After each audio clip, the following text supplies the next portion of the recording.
Alors, on est P Aleph. Daf P Aleph, on va essayer de commencer le cours. Bessimcha Betuv Leva, voilà. On va essayer de mettre toute la lumière nécessaire pour apporter la Géoula Metuv Jashkema.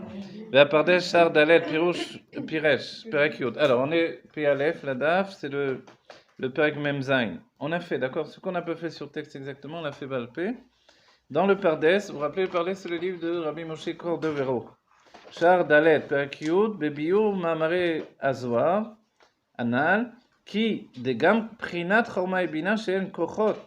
On va tout expliquer, tout se traduire, ne vous inquiétez pas. Kochot she'enam shayachim el azulat davka. Ce qu'il y a de particulier, qui a été énoncé dans le chapitre précédent, c'est qu'il y a dans la personnalité deux situations.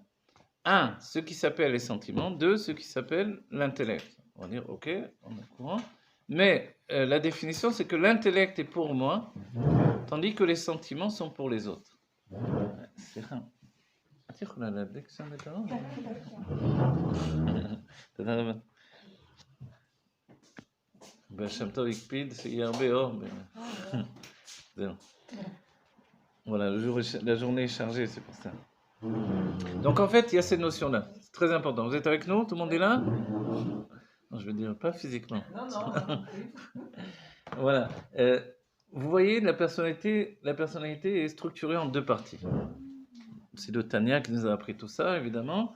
La structure en deux parties, c'est avant tout l'intellect et les sentiments. Les sentiments, ce qu'ils ont de particulier, c'est que justement, ils sont pour la zoulat. Les sentiments établissent le lien avec les autres. Voilà. Alors, on va voir ça. Il va parler de ça exactement. Tandis que l'intellect, lui, il est pour moi. L'intellect, c'est ma pensée intérieure. C'est vrai qu'il y a pensée et intellect. Donc c'est assez flou dans nos têtes, mais l'intellect est une structure. La pensée fonctionne au hasard. Vous voyez? J'essaie de vous dire ça pour comprendre. Oui, dites. Au hasard, c'est-à-dire que la pensée, elle va comme je te pousse. Elle ne s'arrête pas. Elle est ininterrompue. Oui, mais au hasard. Donnez-lui, vous voyez, c'est comme un feu qui se saisit de tout. Au hasard divin, évidemment. Oui. Au hasard déterminé depuis des raisons profondes. Elle vient comme ça.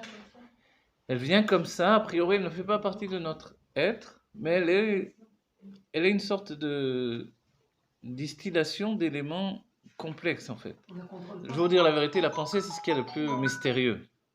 On la contrôle pas. Alors, dans la Pnimiut Torah, on ne la contrôle pas. A priori, notre travail, c'est de la contrôler en la structurant. Comment on peut la contrôler? En l'habillant dans l'intellect, justement. D'accord? Dans la Kabbalah, on dira que la pensée est reliée à Léa. Léa, ce n'est pas un partsouf. Un partsouf, c'est une structure divine, comme Rachel, c'est-à-dire la Malchut. Et Léa se trouve entre la Bina et la Gvura, qui sont deux sphirotes. Sphirotes, vous vous rappelez, des structures de dévoilement divin. Ok. Entre ces deux sphirotes, il y a une Ehara. Une Ehara, c'est comme quelque chose qui brille, qui est un surplus qui se répand, et ça, c'est la pensée. On reprend. La pensée, qu'est-ce que la pensée? Où est-ce qu'on la trouve? Parce que on a l'habitude, dans la Kabbalah et dans la Chassidut, de dire, ok, tu me parles d'une chose. Attends, je veux comprendre cette chose, mais je ne peux pas la comprendre dans ce monde. Allez, je vais aller voir les psychologues, etc. C'est pas mal. Mais moi, je m'intéresse à plus profond. D'où vient cette pensée, a priori? C'est extrêmement mystérieux.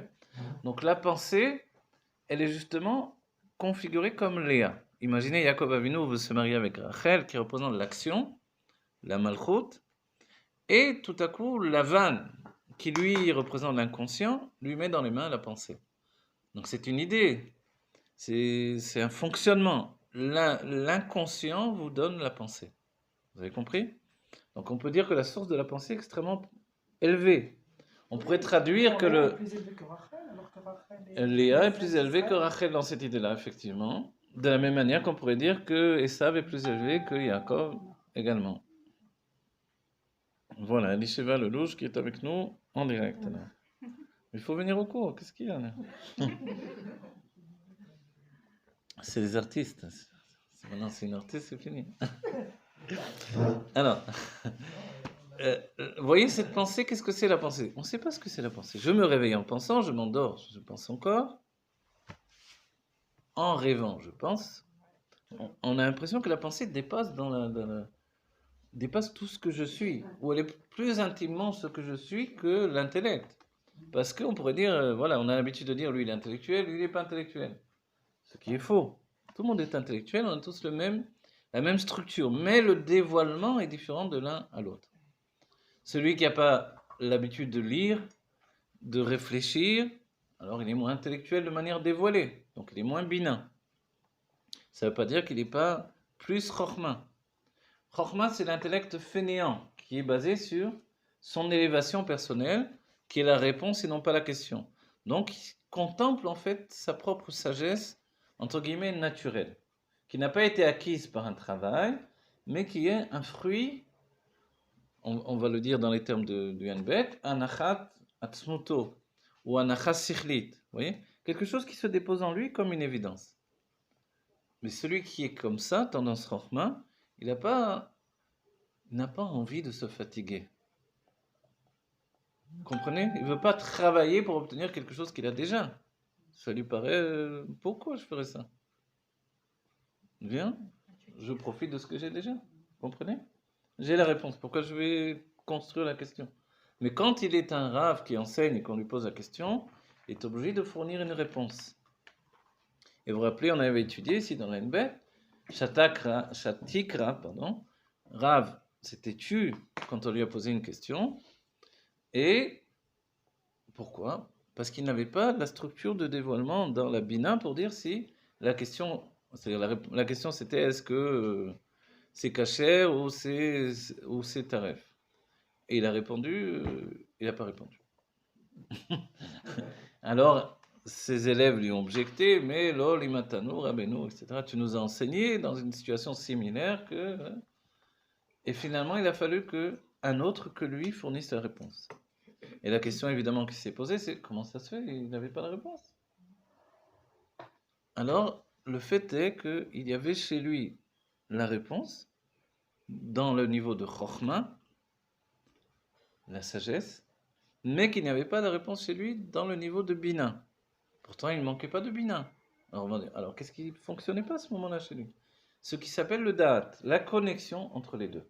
Vous voyez, comme vous dites, ah, attends, je sais, je l'ai cité déjà, quand j'étais enfant, je me rappelle encore.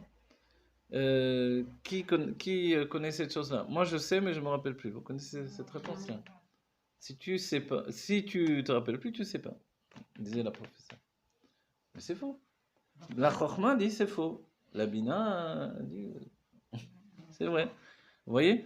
Mais en fait, c'est pas qu'on manque de Chokhmah ou de Bina. Très souvent, on manque de Da'at. C'est pour ça que les sages ont défini Da'at Kanita Machasarta. Si tu as acheté du Da'at, tu possèdes tout. Tu possèdes le lien qui établit la connexion entre Chokhmah et Bina. Le Da'at, c'est se concentrer. C'est établir que la chose est importante pour moi. Si la chose est importante pour moi, forcément, je ne veux pas manquer une miette. Vous voyez, comme quelqu'un qui mange quelque chose de très bon, après il finit par manger les miettes aussi. Donc si la chose est vraiment importante pour moi, je vais essayer de me nourrir de ça. Donc me nourrir de ça, c'est intégrer les choses. Bonjour Evkam, bonjour.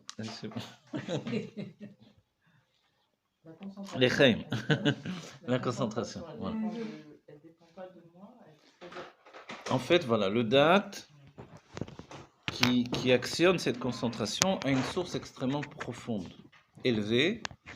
Il est comme l'intériorité du Keter lui-même.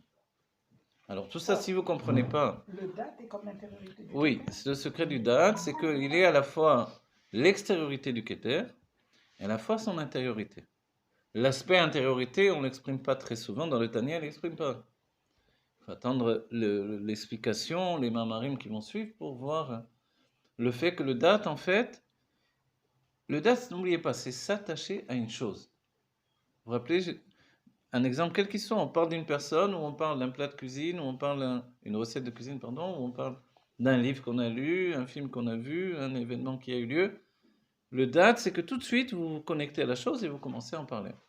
Donc on a du date. Les gens au quotidien ont beaucoup de date. C'est pour ça qu'il faut parler de Mashiach, pour le faire vivre en nous par le date. Quand notre date se met sur une chose, alors Parce que le date, après, quand il est focalisé... il est sur une chose, il est attaché à ce moment-là, en fait, il y a quelque chose de merveilleux, c'est que le date fait que quand je saisis un petit peu, atofes ksat mina etsem, tofes bekulo. Par le date. Merci beaucoup.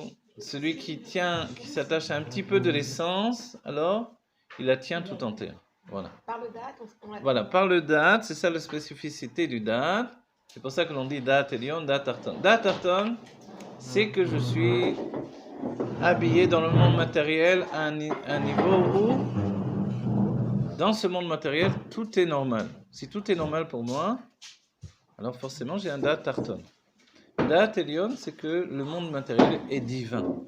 Comme il est divin, la normalité est une itrachut pour moi. Vous connaissez ce terme-là?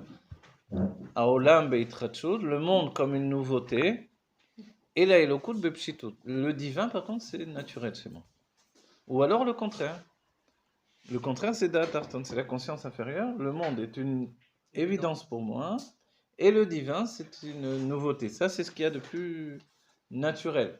Mais en fait, c'est pas naturel pour l'âme, c'est naturel pour l'enfermement de l'âme animale dans le corps matériel et dans la matière organique, mais profondément derrière tout ça, il y a un autre date, une autre conscience qui est une conscience divine, qui établit que le monde est divin, totalement divin. Tout est Dieu. Notre travail, c'est d'être comme un luminaire et d'éclairer constamment, le travail du juif, la réalité pour installer le fait que tout est Dieu. Vous voyez? On est là pour rappeler au monde que tout est Dieu. Quand les goïms veulent oublier que tout est Dieu, alors ils veulent éliminer les juifs. Eh oui. C'est ça, inconsciemment, c'est ce qu'il y a derrière le panneau. Parce que si j'élimine le juif, tout à coup, l'être humain devient le maître du monde, le maître de sa réalité, donc il peut très bien s'imposer sur la réalité, et il est à ce moment-là dans un monde animal, le règne animal. C'est ce qui s'est passé en Allemagne, derrière tous les clés intellectuels, etc. Et c'est ce qui peut se passer en chacun d'entre nous dès qu'on se laisse vivre de manière naturelle. Donc, la Chassidoute est venue intégrer la lumière de la Kabbalah au quotidien pour nous propulser dans une conscience divine qui n'était pas justement innée dans chacun d'entre nous. Quand on vous dit que ce monde c'est Dieu, alors on pourrait dire on a du mal à le croire, puisqu'il faut, je sais pas, payer les loyers ou payer sa mashkanta ou vous voyez, payer l'électricité, tout ce que l'on a constamment à fournir pour payer un monde qui normalement est divin, alors vient contredire cette réalité que tout est Dieu. Pourquoi? On va dire parce que Dieu il est gratuit, alors c'est ce que l'on peut penser. Non. C'est que en réalité, on doit payer Dieu avec le fait de cette manifestation de sa présence absolue. Et dans l'esprit de chacun d'entre nous, ça se transmet d'un niveau à un autre niveau. Premier niveau, l'intellect. Deuxième niveau, les sentiments. Ok? Et c'est vrai qu'entre les deux se balade également, je ne dis pas de manière péjorative, mais dans le bon sens, la pensée. Vous voyez? C'est un électron libre. Elle vient, on ne sait où, elle vient d'on ne sait où, elle va on ne sait où, et elle agit sur notre réalité pour lui donner tout à coup des soubresauts. Vous savez comment ça s'appelle? Alors, j'ai pas terminé ma phrase, 3 points de suspension, mais ça s'appelle le Satan. Et c'est pour ça que la pensée précédemment dans Adam Arishon, c'était la première Chava, qui est une pensée justement d'une liberté qui fait qu'elle vient entraver l'attachement profond de ce qui est divin de manière absolue. Vous savez la différence entre le dévoilement du divin et le mouvement de la pensée, c'est que la pensée fonctionne au hasard, entre guillemets, comme un serpent. Elle n'a pas un chemin droit. Or, l'homme a été créé pour avoir un chemin droit, qui est Adam Hayashar. Le Adam Hayashar, c'était d'abord Adam Arishon et ensuite Abraham Avinu. Vous voyez? Ce Adam Hayashar, c'est celui qui décide d'être structuré depuis l'intellect et ensuite les sentiments. Et précisément d'après le Tanya, l'intellect donne naissance aux sentiments. Ce sont des sentiments recommencés, déracinés dans leur état naturel, l'état de Tohu, comprenez, des sentiments naturels, selon le Tanya, c'est négatif. On va s'étonner parce qu'on va dire, mais le Tanya lui-même nous a dit que l'âme animale du juif a une racine de bien également. Vous voyez? Et le juif, même dans son âme animale, il ne fait pas les choses par intérêt. Il a un vrai libre arbitre dans l'âme animale également établi, parce qu'il fait les choses non pas uniquement par intérêt. Et il termine le premier chapitre en disant que les non-juifs, non, ne fonctionnent pas comme ça. Et là, il faut réajuster pour dire que dans notre génération, il y a eu des changements établis, ceux que le Rabbi a définis dans les Dvar Matrot, que le monde en général rentre dans une notion de Klippa Noga, c'est-à-dire tout le monde rentre dans une notion de libre arbitre. La petite aga, le petit commentaire en dessous, c'est que le libre arbitre n'est après tout qu'une sensation. Puisque tout est déjà défini à l'avance. D'accord? Et c'est simplement la sensation de libre arbitre qui fait cette différence absolue de nos personnalités. Si une personne a une sensation de libre arbitre absolue, elle est quelqu'un qui agit dans le monde avec une marge de possibilité infinie. C'est-à-dire que dans la source divine, elle se trouve à la croisée des mondes, à la croisée des lignes directrices du destin, et elle peut vraiment agir sur ces lignes directrices du destin. Tandis qu'une autre personne qui, elle, a décidé, c'est une décision personnelle, qui précède la naissance, mais qui n'est pas fataliste en fait, qui n'est pas quelque chose de fatal dans notre vie. En fait, une personne, elle, peut être portée à ne décider que ce qui intervient de manière directe sur sa réalité. Vous comprenez la différence entre les deux? Il y a une personne qui dit « ce qui m'arrive, c'est ce que je dois vivre ». Une autre personne qui dit « pas question de me contenter de ce qui m'arrive. Je veux transformer le monde ». Ça, c'est la pensée du Rabbi. Un juif peut transformer le monde. Auparavant, c'est, et juste après la Shoah, il faut se mettre dans un coin pour essayer de ne pas subir ce qu'ont subi nos pères au moment de la Shoah. Le Rabbi a dit, Chas v'shalom, de penser comme ça. On a vu ce qu'un homme dans le mal a pu faire dans le monde, démontrons ce qu'un homme dans le bien peut réaliser dans le monde. Vous voyez? Ça veut dire, j'ai un libre arbitre absolu de choisir le bien et d'imposer le bien à l'humanité, donc d'entraîner le monde vers la Géoula. Vous voulez dire, allez-y, je vous en prie. Ça veut dire chez le premier, les choses ne sont pas déterminées. Chez le premier, les choses ne sont jamais déterminées. Pour lui, c'est justement son acquis, c'est qu'il n'y a pas d'acquis, il n'y a pas de fatalité. Tandis que chez l'autre, la deuxième personnalité, les choses sont déterminées du départ et puis tout est une fatalité. Non, vous voulez C'est dire dans sa l'inverse, conscience peut-être. Ça C'est pas dépend le comment. premier où c'est déterminé. Alors attendez, ça dépend si on s'est embrouillé, donc qui est le premier et qui est le Non, deuxième. le premier, On va c'est dire- celui qui décide de lui-même. Ah, c'est le premier qui décide. Ouais, le premier décide de lui-même et le second subit l'existence. Vous voyez, celui qui prend les rênes de son existence, c'est lui qui va subir son C'est existence. dans la conscience ou c'est vraiment qui décide? En fait, non. Du moment qu'il y a une décision dans l'âme, c'est vraiment qu'il décide. Même si au bout du compte, tout est décidé à l'avance. Ah oui, ça Oui. reste quand même. Mais ça reste quand même. Mais c'est pour ça que je vous ai dit, dans le niveau qui s'appelle l'évaluation, qui a précédé la création du monde, il y a celui qui se place vraiment à la croisée des mondes, si vous voulez, des destins, du devenir de sa propre vie, et celui qui, au contraire, se trouve, lui, à la finalité. C'est-à-dire que tout converge vers lui, il ne fait que subir. Je vais vous donner un exemple concret, si on peut dire. Je vous en prie. Pourquoi alors on dit qu'il y a un libre arbitre si tout est déterminé à l'avance? Il n'existe pas Alors, il existe dans notre perception. C'est l'un des enseignements du Rabbi. C'est vrai qu'il a été discret cet enseignement. On a un libre arbitre parce que autrement, on serait comme des robots. Mais le libre arbitre est dans les données établies dans ce monde. C'est-à-dire, dès que vous sortez de l'enfermement de cette réalité, vous êtes au-delà du libre arbitre. Vous comprenez? Donc si vous avez une conscience divine, à la fois vous grandissez votre libre arbitre et à la fois vous le perdez totalement. Vous comprenez ce que je dis? Je sais que c'est toujours deux choses. On décide ce qui est déjà décidé pour nous. En fait, vous avez décidé à l'avance votre vie à venir. Donc c'est ça. Voilà. Maintenant, c'est vrai qu'il y a... Si. Oui, il y a un libre arbitre, parce que, par exemple, vous aviez la décision de venir à ce cours ou ne pas venir, par exemple. Oui.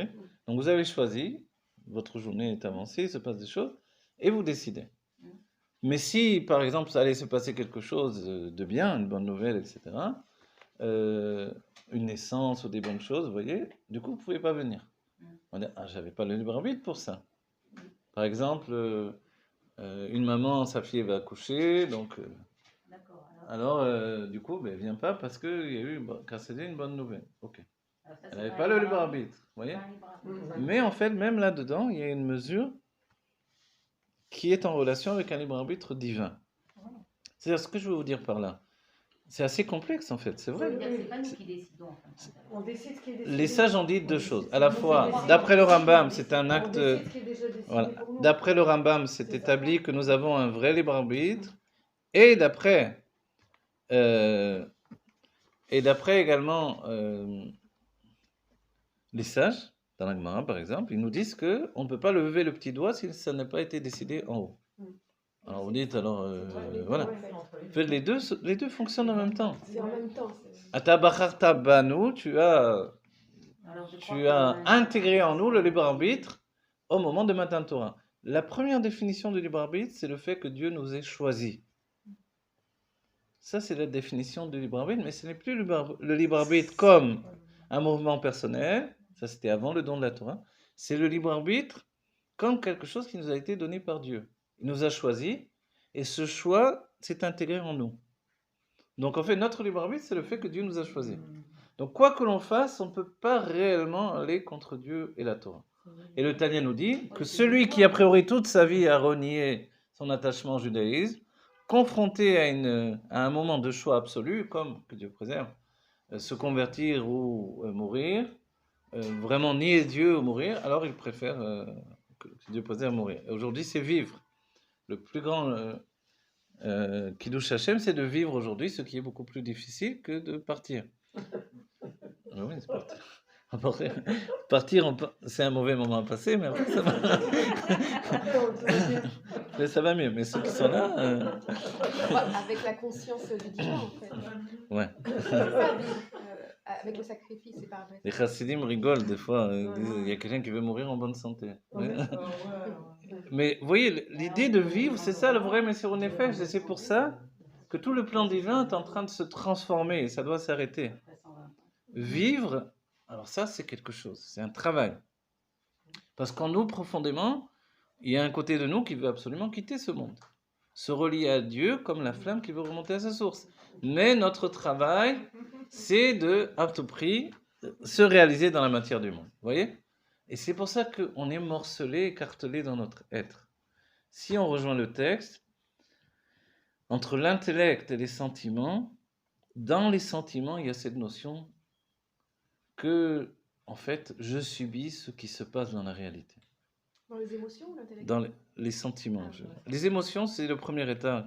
On pourrait les traduire comme un sentiment de l'âme animale. Dans la Chassidut, dans le terme, on n'utilise pas de différence entre émotion et sentiment, mais puisque ça existe en français, alors on peut définir que l'âme animale, ce sont les émotions, et que dans son état naturel, donc les sentiments du monde de Tohu, mais l'âme divine, elle a des sentiments. C'est quel sentiment dans l'âme divine? Dans l'âme divine, en fait, la structure reste toujours la même. C'est Chesed, Gvura, Tiferet, Netzar, Od, Yesod, ce qui veut dire l'amour, la crainte, etc. Vous voyez? C'est quoi, etc. Etc. Alors, l'amour, la crainte, après, c'est le Tiferet, c'est l'harmonie qui peut exister en nous. Le Netzar, c'est le Bitachon. Le Bitachon, c'est d'être sûr. Le Bitachon, vous voyez, quand on dit Bitachon, c'est que je suis sûr de moi, convaincu des choses, à un tel degré, dans le Bechaye, le Rabbi le rapporte, dans le Rovat al-Levavot, je ne sais plus comment dire en français maintenant, il faut trouver la traduction, donc l'obligation des cœurs. Le devoir. Les devoirs du cœur, voilà, les devoirs du cœur. Il est dit là-bas que quelqu'un qui est sûr que Dieu va lui faire un miracle, il va avoir un miracle. Vous voyez, ça c'est le Bitachon. Et il ne se pose pas la question est-ce que je mérite ou non. Le mériter, c'est une autre sphère. Comprenez comment on est structuré, c'est curieux. C'est bien que le voleur qui vole, il peut très bien prier Dieu de réussir. On va dire, ça va pas la tête. Tu es en train de faire un interdit de la Torah et tu demandes à Dieu qu'il te fasse réussir. En fait, c'est possible parce que c'est deux niveaux différents, vous voyez? Qu'est-ce que c'est le sphérot, là? Alors, le Netza, après il y a le Hod. Le Hod, c'est la Tmimout. La Tmimout, La reconnaître. c'est cette innocence nécessaire pour nous faire, euh, entre guillemets, intégrer tout ça, je vais dire gober tout ça, vous voyez? Mashiach, Géoula et tout ce que je vous dis là. Vous me croyez faute sur parole. Mais bon, il a lu dans les livres, ok? Vous n'avez pas vérifié chaque chose. Mais évidemment, il y a des textes. Mais eux-mêmes qui l'ont dit, d'où ça vient, oui, etc. Une fois, on a demandé au Chafetz Chaim, on lui a posé une question, il a donné une réponse, et la personne lui a dit, mais c'est écrit où ça? Il a dit, Belouar Libi, dans le tableau de mon cœur. Donc il y a des choses, et même une fois, j'ai vu le Tzemar Tzedek qui rapportait le Khatam Sofer, et qui disait sur une halakha, une loi donc du Shulchan Aruch, il avait exprimé une halakha et il n'avait pas donné de raison. Et le Tzemar Tzedek a expliqué, comme il n'a pas donné de raison, alors on ne peut pas contredire sa halakha. Vous vous rendez compte? On ne peut pas contredire cette loi parce qu'elle n'est pas basée sur la raison. C'est comme on a dit précédemment, c'est une vision de la Chokhmah. Lui, il voit la réponse, et comme il est lié au monde divin, donc voilà, il vous dit la chose. Donc pour la contredire, il faudrait que je sois sur le mode de la Bina. Vous comprenez ce que je suis en train de vous expliquer? C'est très important. Chaque chose a une adresse. Chaque chose, chaque fonctionnement, c'est une autre sphira différente. Vous voyez, Rabbi Shimon, c'est la Shon Shmiya, la Bina. Après, vous allez voir Reuven, c'est Reya, la vision. Oui. Rabbi Meir, c'était aussi la Bina, mais il faisait briller la Chokhmah, justement, les yeux des sages. Donc chacun, Rabbi Akiva, sa force, c'est d'être entre les deux. Celui qui est capable de trancher. Donc il est pris là dans cette optique-là. Vous voyez? Et nous, on fonctionne aussi par les sphérotes. Donc lui, il me parle comme ça, je ne supporte pas sa manière de parler. On pourrait traduire, tu ne supportes pas telle sphira. Ah bon? Vous voyez? Mais si, par contre, tu aimes bien cette sphère-là, ah oui, je l'aime bien cette personne-là. Vous voyez? C'est-à-dire qu'il y a des choses qui nous parlent, on est de la même sphère, ou on est du même monde. Quand nous sommes des âmes de Asiya, on parle de manière concrète, de choses réelles, de choses matérielles, de choses que l'on voit de la vie quotidienne. Ça me parle. Quand on rentre dans le monde de Yetzira, des âmes de Yetzira se retrouvent, peuvent parler de choses spirituelles ou sentimentales, psychologiques, mais toujours intellectuelles dans la base. Yetzira. Quand on rentre dans le monde de Bria, c'est uniquement intellectuel. Donc tout devient scientifique ou philosophie. Vous voyez? Et puis, quand on rentre dans le monde de Hatzilut, tout est divin uniquement. Donc imaginez la traduction que doit faire le tzaddik pour nous parler d'une manière que nous puissions le comprendre, en fait. Ce n'est pas une chose innée en lui, c'est un travail constant. C'est bien qu'il s'oblige, nous dit le rabbi, que chaque tzaddik est relié au monde de Hatzilut, dans lequel le monde n'existe pas encore. Donc en fait, il doit s'obliger à accepter la réalité du monde. Hier, c'était la Iloula de Baba Saleh. Baba Saleh, c'est cette figure d'être totalement en dehors du monde, qui vit avec nous dans le monde. Les gens pouvaient l'approcher, on a vu à parler, et en même temps, on voyait des miracles constamment, parce que ces miracles venaient de son âme. Une âme déconnectée de la réalité, qui voit une autre réalité. Donc chacun arrive avec son package, on va dire, avec son paquet de réalité, et puis lui réagit avec chacun. Vous comprenez cet état d'esprit-là? Donc en fait, on est tous des personnes qui fonctionnent avec des connexions différentes. Que ce soit des mondes différents ou des sphérotes différentes. Vous avez compris? Donc celui qui est Chokhmah, il n'a pas envie qu'on lui casse la tête avec des explications.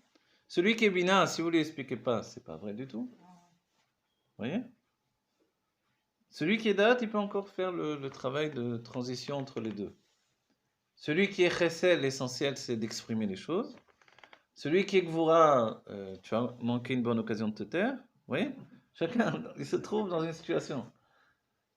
Tiferet, alors lui, il trouve l'équilibre. mais il a un sens inné de la beauté, de ce qui est harmonieux. Dans l'âme animale, ça peut devenir une chose mauvaise aussi. Mais dans le bien, c'est toujours magnifique. Et après, celui qui est Netzar, alors lui, c'est un bulldozer, comme on dit. Il a peur de rien ni de personne, il va aller jusqu'au bout. Comme des gens qui sont rien, un petit individu, et puis il arrête une armée de tanks. Il y a eu des histoires, il y a eu Gandhi, il y a eu des gens comme ça, vous voyez. D'où ça vient cette force-là de dire j'y arriverai, j'irai jusqu'au bout. Et il intente un procès, un pays entier, et puis il arrive à l'emporter. Trump, oui, en lui, c'est de Minatan Netzar, évidemment. Voilà. C'est ça, c'est la notion de Netzar. Vous avez compris? Netzar, c'est une sphira. C'est-à-dire, c'est une structure qui fait qu'en vous, il y a cette puissance qui ne peut pas s'arrêter. Ça ne dépend pas de vous. Son dévoilement dépend de vous. Mais c'est quelque chose qui est la structure avec laquelle vous avez été construit. Et l'autre personne est Od, elle est Tmima, elle est candide, vous voyez, simple. Alors, qu'est-ce que c'est la situation d'une Géoula Shlema par rapport à tout ce que vous avez dit? La Géoula, c'est la Kelelou de tout ça. C'est-à-dire que tout s'englobe et tout se connecte et tout fonctionne. Et le date, le Keter rentre dans le date, et tout à coup, le date n'est plus en enfermement, mais il devient une libération. C'est ça la Géoula. Chacun arrive avec son paquet, mais du coup, le paquet, il n'est plus une seule sphira. Il fonctionne avec toutes les autres. Parce qu'on a toutes Voilà. les sphérotes en nous, donc on fait Chacun vraiment- Exactement, on a tous toutes les sphirotes, Ça veut dire que le mais on est date, bloqué chacun dans sa sphira. Vous voyez? le date, il va se relier à toutes les sphérotes qui sont en nous. Exactement. Et on va plus bloquer que Gvura ou que Chesed. Exactement. Et c'est le Keter à chaque fois qui va influencer. C'est le Keter qui est au-dessus de la mêlée qui va pouvoir libérer Et- toute la Et structure. quand on devra être Chorma, on sera Chorma. Et quand on devra. Mhm. C'est ça ou je sais pas, je demande. Voilà, il y a Ariela Chetboun qui dit un grand bonjour à tout le monde. Mais Voilà. où elle est où elle Eh bien voilà, je vois. Alors, les Chaim et les Bracha pour chacun d'entre vous. Elle est en Israël. Oui, là, voilà, je vois en direct. Les Chaim et les Bracha. Alors, c'est bon, vous comprenez tout ça? Ok. J'espère que je vous explique des choses que vous n'avez pas. C'est quelque chose qu'on a décidé au départ, qui sont établis dans l'âme, avant que l'âme descende dans le corps, ou alors ça n'a rien à voir. Alors, si je peux. Ce qu'on a choisi de descendre avec tout ce qui est. Alors, la bénédictine, Il faut de la bénédictine. c'est caché parce que ça vient des moines dans les couvents, qui sont très religieux. Les rabbins ont tous bu de la bénédictine, sauf que c'est très secret, franchement. La bénédiction, C'est la bénédiction. Et c'est caché grâce à Dieu. Non, alors, le fait que nous soyons Chokma, Binadad, Chesed, Gvura, Tiferet, Netzar, chacun différent l'un de l'autre. C'est-à-dire que nous avons toutes ces sphirotes, mais l'une est prédominante. Ce n'est pas un choix personnel. C'est déterminé déjà avant la création du monde. c'est ce que je dis. Oui, voilà, c'est ce que je répète. C'est Pardon. nous-mêmes. Non. Qui a décidé ou qui a accepté, c'est nous-mêmes. Oui. Sur ça, le seul vraiment niveau, il y a un absolu libre arbitre, et c'est pour ça que nous avons un libre arbitre, c'est l'état qui a précédé la création du monde. On a décidé de tout. Voilà, on a décidé de tout. C'est-à-dire que chacun d'entre vous, chacun d'entre nous, nous avons vu toute notre vie, toutes les vies de tout le monde. Maintenant, je vais dire, quelle tête j'ai pour voir ma vie, tous les Gilgulim, toutes les réincarnations, la vie de tous les autres? C'est impossible. Dans ce niveau-là, des âmes qui n'avaient pas encore pénétré dans le corps, mais qui se sont projetées dans le corps et dans tous les corps à venir, c'était possible. Et c'est là où on avait le libre arbitre d'accepter ou de refuser. Le fait est qu'on a tous accepté, puisqu'on nous sommes tous là. Voilà. Et ceux qui sont des âmes nouvelles n'ont pas accepté justement. Les âmes nouvelles n'ont accepté de venir que dans la Géoula. Les autres ont accepté de s'attacher à ce déroulement des événements. Ils voulaient pas du travail, les amis. Non, ils étaient trop élevés, trop spirituels ou trop, voilà, éthérés. Il y a un mot en français, oui, quelque chose en eux qui fait que, vous savez, c'est pas évident. Pour chacun d'entre nous, on va dire la matière du monde, c'est évident. Tout le monde sait prendre, je sais pas, casser un œuf dans une poêle, etc. Ok, ou aller au magasin, faire ses courses. Mais il y a des gens qui sont incapables de faire des choses matérielles de manière trop marquée, vous voyez, qui sont incapables de se confronter à une réalité. On va dire, alors c'est des autistes, c'est des gens... C'est vrai, mais précédemment, ces âmes-là étaient des âmes extrêmement élevées. Le rabbi l'a dit clairement pour les autistes, ce sont des âmes élevées qui fonctionnent à un niveau différent. Vous comprenez, dans cette image-là, nous avons des personnes qui sont Be'avdala, à côté du monde. Ils ne vivent pas dans le monde, ils vivent à côté du monde. Maintenant, sans arriver à ces extrémités-là, il y a des gens qui vivent dans le quotidien et qui n'arrivent pas à s'en sortir. Mais c'est dur. C'est dur. Donc, Voilà. pour eux, encore. Ce qui est dur, c'est d'établir la connexion entre l'âme divine et la réalité. Et c'est pour ça que ça s'appelle un travail. Et ce travail du judaïsme, auparavant, dans les siècles précédents, on avait l'impression que c'était surtout basé sur le service de Dieu. Ah, pardon. Le service de Dieu. Et aujourd'hui, c'est basé sur la vie quotidienne également. On passe d'un niveau à un autre niveau. Le Rav Notik le rapporte dans son livre. C'est la notion de... Ça vient de... Ok. C'est la notion de... Bechol, de toute... On va le dire directement en français. Oui. Bechol lachecha deu, mais en français ça donne... Dans toutes tes voies, connais-le. C'est-à-dire que dans tout ce que je fais, je connais Dieu. Ça, c'est ce qui s'établit en particulier dans notre génération. Vous voyez ? Notre génération est fixée sur une réalité où j'établis la véracité de la présence de Dieu de manière absolue. Ça, c'est notre génération. Donc, on ne peut plus fuir le monde pour connaître Dieu. On est obligé de se confronter au monde constamment. Vous voyez ce que ça veut dire ? Dans les siècles précédents, on quittait son corps, on montait dans les mondes divins, par exemple, pour m'isoler avec Dieu. Aujourd'hui, il faudra faire avec la situation matérielle ici-bas. Donc, je n'aurai pas d'élévation comme dans les siècles précédents. Je me retire du monde, je me lève. Ça a existé des siècles entiers, on a pratiqué ce travail-là. Aujourd'hui, désolé pour toi, mais tu vas devoir, comme on dit, t'isoler dans une foule. Vous voyez ? C'est ça le Atzmut. La Atzmut ou Maout se dévoile justement, l'essence et la nature profonde de Dieu se dévoile justement dans l'établissement de notre âme dans une réalité divine. Mais qui va définir que c'est une réalité divine ? À nous de le définir, parce que personne d'autre ne va le faire. Et c'est l'intériorité de notre Shema Israël. Toute la Chassidoute, ce n'est qu'une explication du Shema Israël. Vous savez ça ? Toute la Chassidoute Rabbah n'est qu'une explication du Shema Israël. Shema Israël Hashem Elokeinu Hashem Echad, ce sont tous les livres de la Chassidoute Rabbah. Depuis le Mrebina jusqu'au Tafrei Shen Bet, le Tanya, tout est pour définir cette notion-là. Vous voyez ?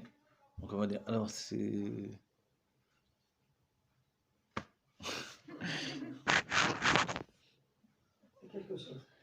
Voilà, c'est quelque chose. C'est-à-dire, il n'y a pas la vie et Dieu, ma vie c'est Dieu.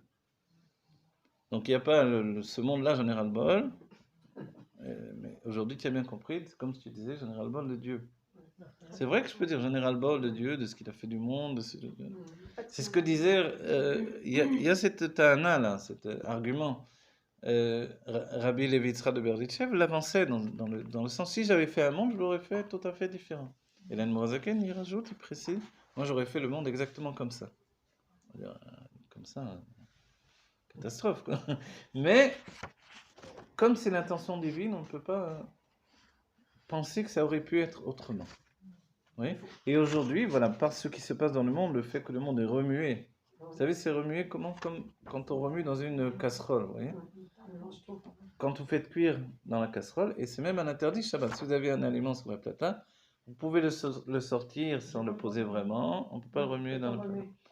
On peut le sortir, on peut le regarder, on pourrait à la limite rajouter de l'eau brûlante de Kelly Rishon qui est sur la plata. C'est pour ça qu'il faut vous dire un peu d'Anna. Donc vous ne l'avez pas lâché, vous ne l'avez pas vraiment posé et vous avez l'intention de le remettre. Tout ça, ça fonctionne toujours. Mais ce que vous ne pouvez pas faire, c'est le remuer. Parce que remuer, c'est faire cuire. Comment on fait cuire ? Bien sûr, vous voulez faire cuire quelque chose, remuez une omelette, ce qui est dessus va passer en dessous, ça va cuire. Elle était en dehors, elle-même. Non, mais quand c'est en dehors de la plata. Ah, même quand c'est en dehors de la plata, parce que ce qui est plus chaud en dessous va cuire ce qui est plus froid au-dessus. Il faut attendre que ça. Donc, voilà. C'est seulement quand vous allez le servir que... Là, il ne faut pas se plaindre. Quand vous allez le servir, vous ferez en sorte que ça se mélange. Mais Alors, le vous mot, il avez... est Donc mélangé notre après, vie, c'est ça, c'est que Ouais. on est remué comme ça. Tout est... Et vous remuez comme ça de manière circulaire, vous voyez. Donc notre vie, c'est ça, on est comme malmené par la réalité. Pourquoi? Pour que tout remonte à la surface. Tout remonte. Ouais, On va se plaindre alors de ce que tout ce qu'on est en train de vivre. En réalité, moins on se plaint et mieux c'est. Il y a un avodat Hashem de se plaindre, c'est lié à la Mida de Tiferet, Yaakov Avinu l'avait, ou le Tzemar Tzedek l'avait aussi. Dans le cas même, ça y est, il y a cette notion de se plaindre. Mais il faut que ça soit aussi un avodat Hashem. On peut se plaindre si ça n'objecte pas en fait mon comportement. Vous voyez? Ah, j'en ai ras-le-bol, j'en peux plus, Mais c'est juste un moyen de lâcher la soupape, quoi. Ça veut pas dire que je vais tout abandonner. Mais j'ai besoin de temps en temps de... Oui, les rébéim pratiquaient également ce travail-là. C'est le Admatai, Hein? non? Voilà, le Hadmata, il est une plainte de ce genre-là. Aujourd'hui, on nous dit, mais puisque la Géoula a déjà pénétré dans notre réalité, le Hadmata est déjà périmé.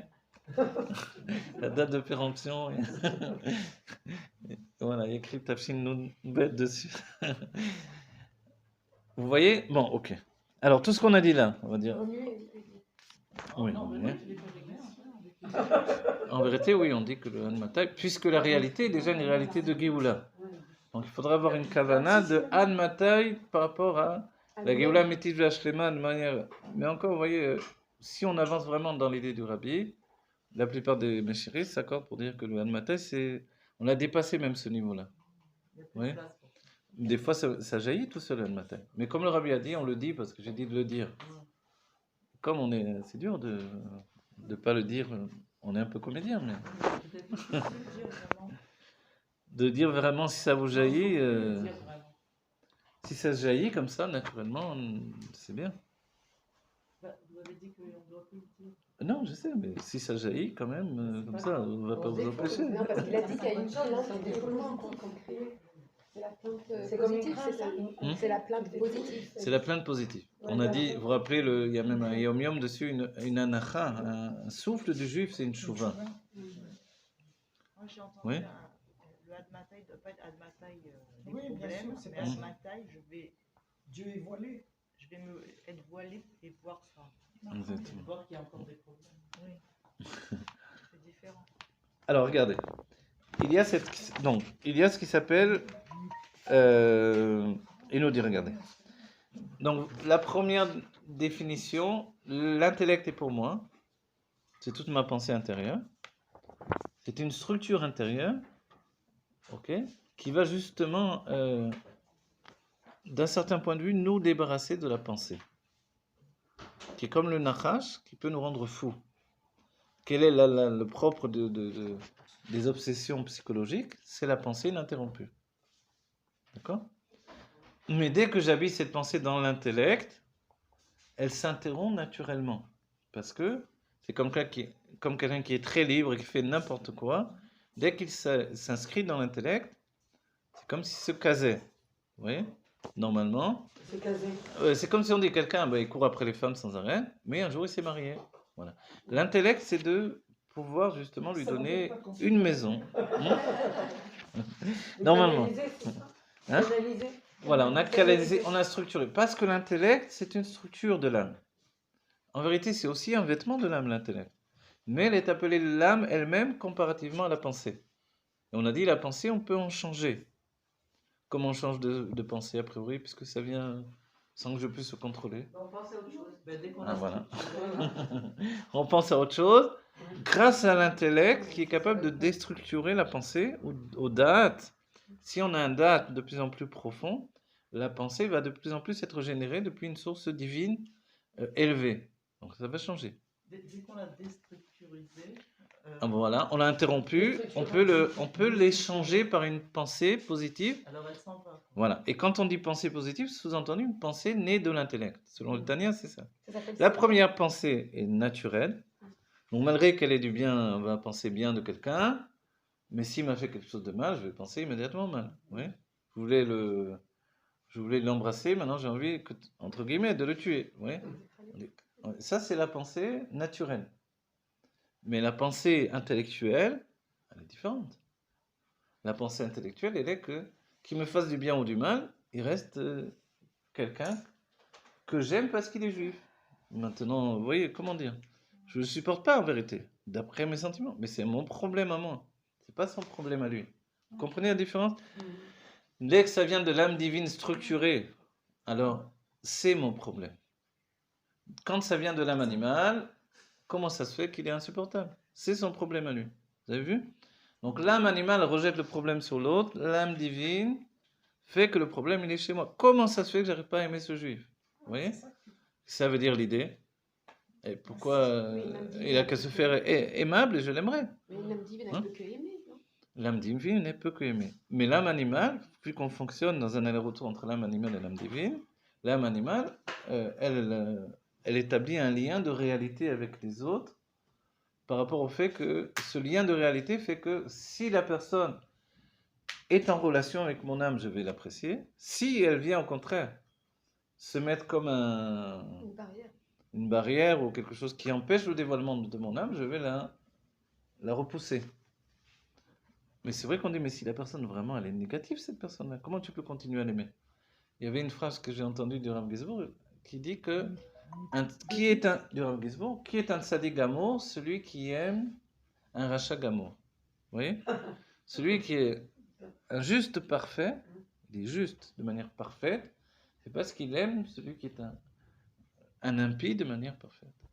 Ça n'existe pas, ni l'un ni l'autre n'existe d'un certain point de vue, surtout dans notre génération. Vous voyez? Nous sommes des tzadikim, tzadikim, et nous mélangeons les deux. C'est pour ça que nous pouvons faire le travail de Esav aujourd'hui. Yaakov et Esav en même temps. Ok, ça va? La bénédictime, je crois que c'est pour tout le monde. Hein? Ok. Ah, tu veux qu'on ait les bénédictines? Voilà, soyez bénis. Servez-vous les femmes. Ah, mes ennemis, tu peux? Servez-vous, mais vous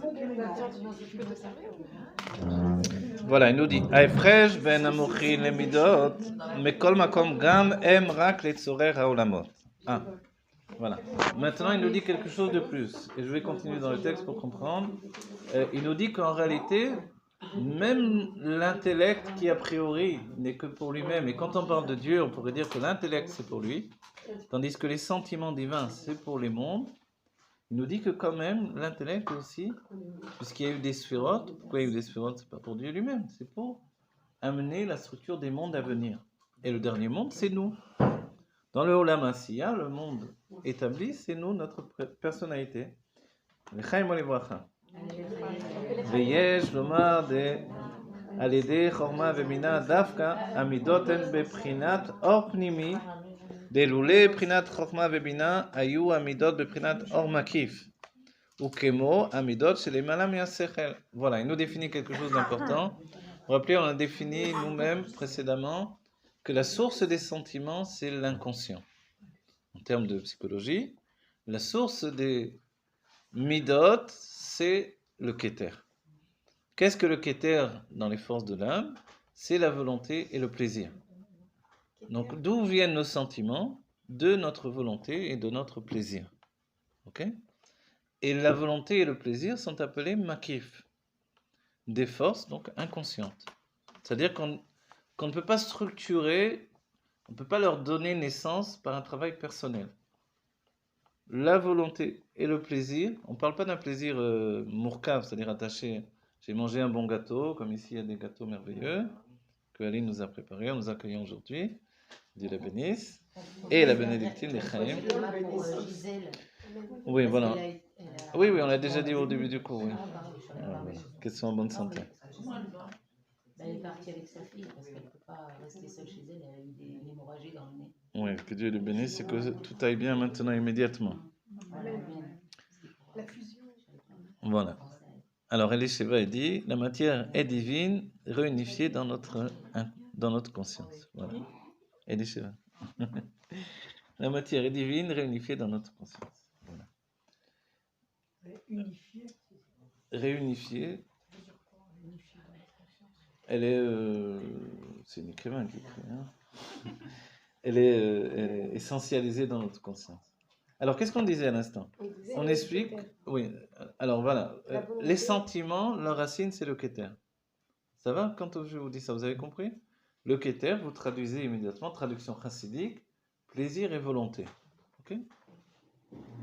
Le plaisir et la volonté, c'est égal à deux forces qui sont appelées des makifs. Sous-entendu, quelque chose qui n'est pas de notre fait, on va dire, de notre action, de notre travail, de notre réflexion. Non, c'est quelque chose qui nous est imposé. Une personne aime une chose sucrée, ou elle aime plus le salé que le sucré. Ce n'est pas une décision personnelle. C'est un besoin, on va dire physique, peut-être, organique, mais qui vient d'une racine extrêmement élevée, qui est en fait un équilibre de ce qui est la gvoura et le chesed dans sa personnalité. Ouais, celui qui mange plus kharif, il sera plus kharif également. Alors, je traduis. Celui qui mange plus épicé, il va être également plus épicé, vous voyez, plus nerveux. Donc, il va y avoir plus de tokef dans l'expression que celui qui mange des choses douces.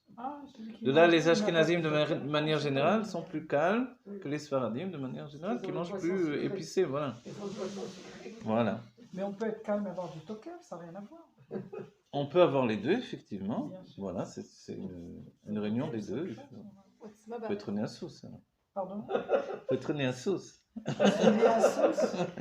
C'est ça que vous voulez dire? Oui. Je suis né à Sousse et à Paris, à la rue des Petites Écuries. C'est vraiment. Ah ouais, voilà, Et c'est c'est un Sousse. cheval. Franchement, Kouarso, c'est la force du cheval qui nous mène vers des niveaux que l'on ne pourrait pas atteindre sans les mots de la parole, de l'étude, au départ. les mots de la pensée. Voilà. C'est vrai, c'est incroyable. Ouais, c'est rigolo. Kouarso. Voilà, c'est pour ça que vous avez pour mission de diffuser la chassidut dans ce monde. Voilà. Eh bien oui, vous l'avez fait, vous êtes... C'est terminé ça aussi, mais ça fait... Oh ouais, c'est méchant. C'est pour ça que j'ai ça. Elle va jusqu'au bout. Ah là, la queue de cheval. Ok.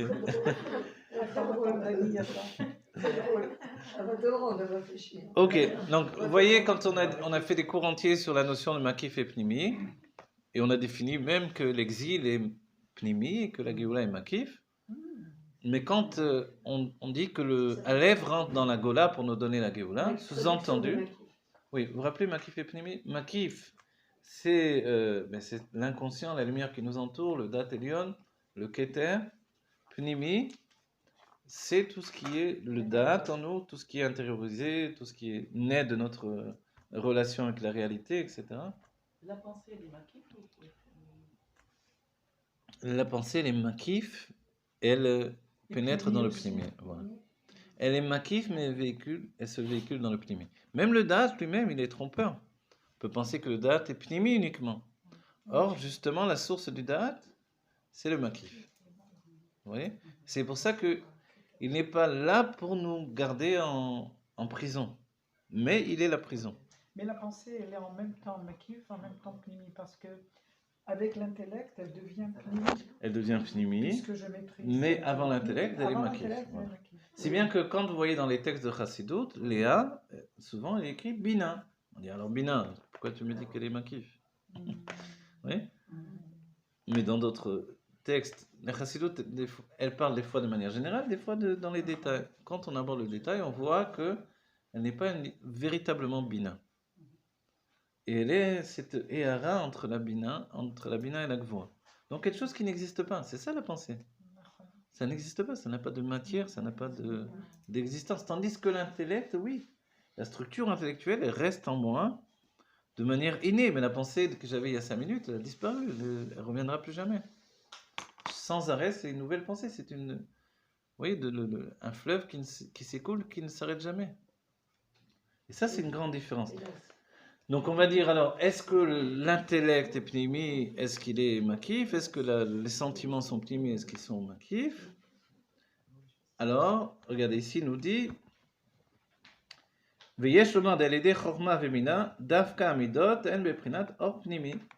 c'est-à-dire que l'intellect, lui, il est pnimi. L'intellect, il intériorise toute chose. Vous rencontrez un événement, plus vous êtes intellectuel, plus vous avez besoin de comprendre cet événement pour l'intégrer. Vous voyez, il arrive quelque chose dans votre vie qui n'était pas prévu. L'être intellectuel va se paniquer. Oula, comment je vais faire? Qu'est-ce que je vais faire? Vous avez dit les matifs. Alors, on alterne, vous allez voir. D'accord? Non, oui, c'est ça le secret. Mais disons de manière générale, l'intellect est pnimi. Vous vous rappelez? Et le keter et makif. Ça, vous vous rappelez de ça? Mais il n'y a rien d'absolu. C'est ça ce qui est le plus important. De manière structurée, l'intellect, c'est le pnimi. Un homme pnimi, c'est l'intellect. Pourquoi? Parce que l'intellect, c'est vous qui le dirigez. Ça, c'est le pnimi. Il est d'office. On est avec. Oui. Oui. Alors, il est pnimi. Pour moi, il est pnimi. Alors voilà, il est pnimi. Non? Non, il est l'autre. Makif, alors vous devez traduire pour comprendre de manière naturelle. Makif est égal à inconscient. Pnimi est égal à conscient. L'intellect, c'est conscient. Voilà. Donc je réfléchis à une chose, je dois étudier la chose. Quand je dis je comprends rien, on peut me dire vas-y, fais un effort, étudie. Mais je te dis je comprends rien. Alors je vais t'expliquer. Non, c'est pas le fait que tu m'expliques puisque je comprends rien. Voilà. Ça c'est makif. La réponse là, je ne m'explique pas parce que je comprends rien, c'est makif. Ça veut dire j'ai pas envie de comprendre en vérité. J'ai pas envie d'utiliser mon intellect. Ok? Mais le pnimi, il n'a pas compris. Ben, vas-y, travaille, tu vas comprendre. C'est obligé de comprendre avec le pnimi. Sinon, c'est pas pnimi. Oui? L'intellect est structuré pour comprendre. Donc, je ne comprends pas ce niveau, on va me descendre de niveau, jusqu'à ce que je comprenne, je puisse monter de niveau. Mais on peut toujours comprendre. Vous voyez? Pourquoi il ne veut pas comprendre? Il n'a pas envie. Il ne veut pas comprendre parce que, comme on a dit précédemment, s'il est tendance Rochma, Non, il n'a pas envie. il n'a pas l'habitude, il n'a pas envie. C'est un peu les gens. Voilà. Laisse-moi tranquille, genre. C'est un peu quand on est têtu, on est bordé sur. Voilà. voilà. Tendance Rochma, c'est un peu fainéant aussi. Je ne cache pas. Eh, ça va, j'ai compris. C'est-à-dire qu'il y a aussi, dans les âmes de Asiya, par exemple, un système de tiroir. Le tiroir, c'est que j'ai intégré la compréhension de la vie dans laquelle je vis dans des tiroirs, des définitions établies. Ne va pas me rajouter une définition. C'est pas à mon âge qu'on va me changer des choses. Je comprends les choses comme ça depuis toujours. D'où le renouvellement.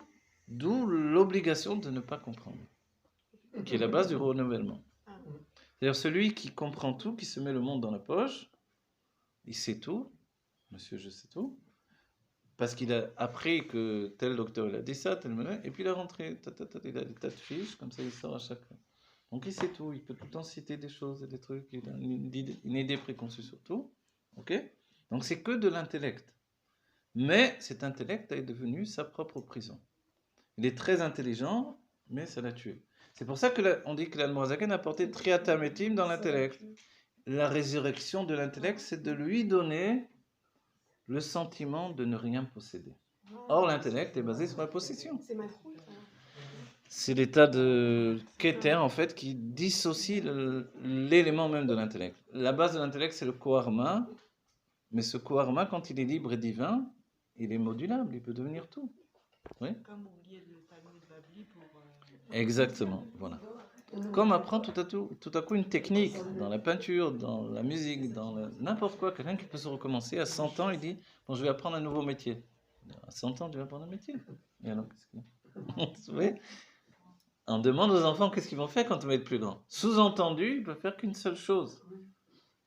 Mais je vais faire qu'une chose. Mais je vais faire plein de choses, moi, dommage. Vous voyez?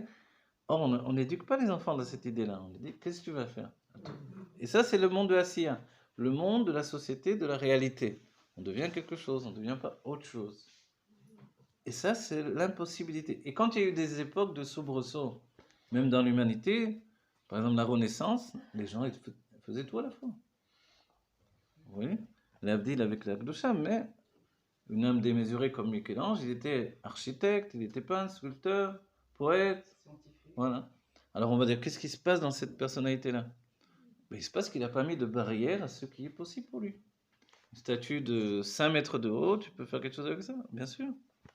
On va faire David, par exemple, qui était tout petit. On va le faire grand de 5 mètres de haut. Bon, il a fait fait une nuit comme un grec, mais Hachem Ishmo, c'était pas David qui l'a fait, il a fait autre chose. Il a fait Goliath, il a fait un mélange. Voilà. Ouais, voilà, il y a ça. Voilà. David de la taille de Goliath. C'est un peu ce qu'on fait. Voilà.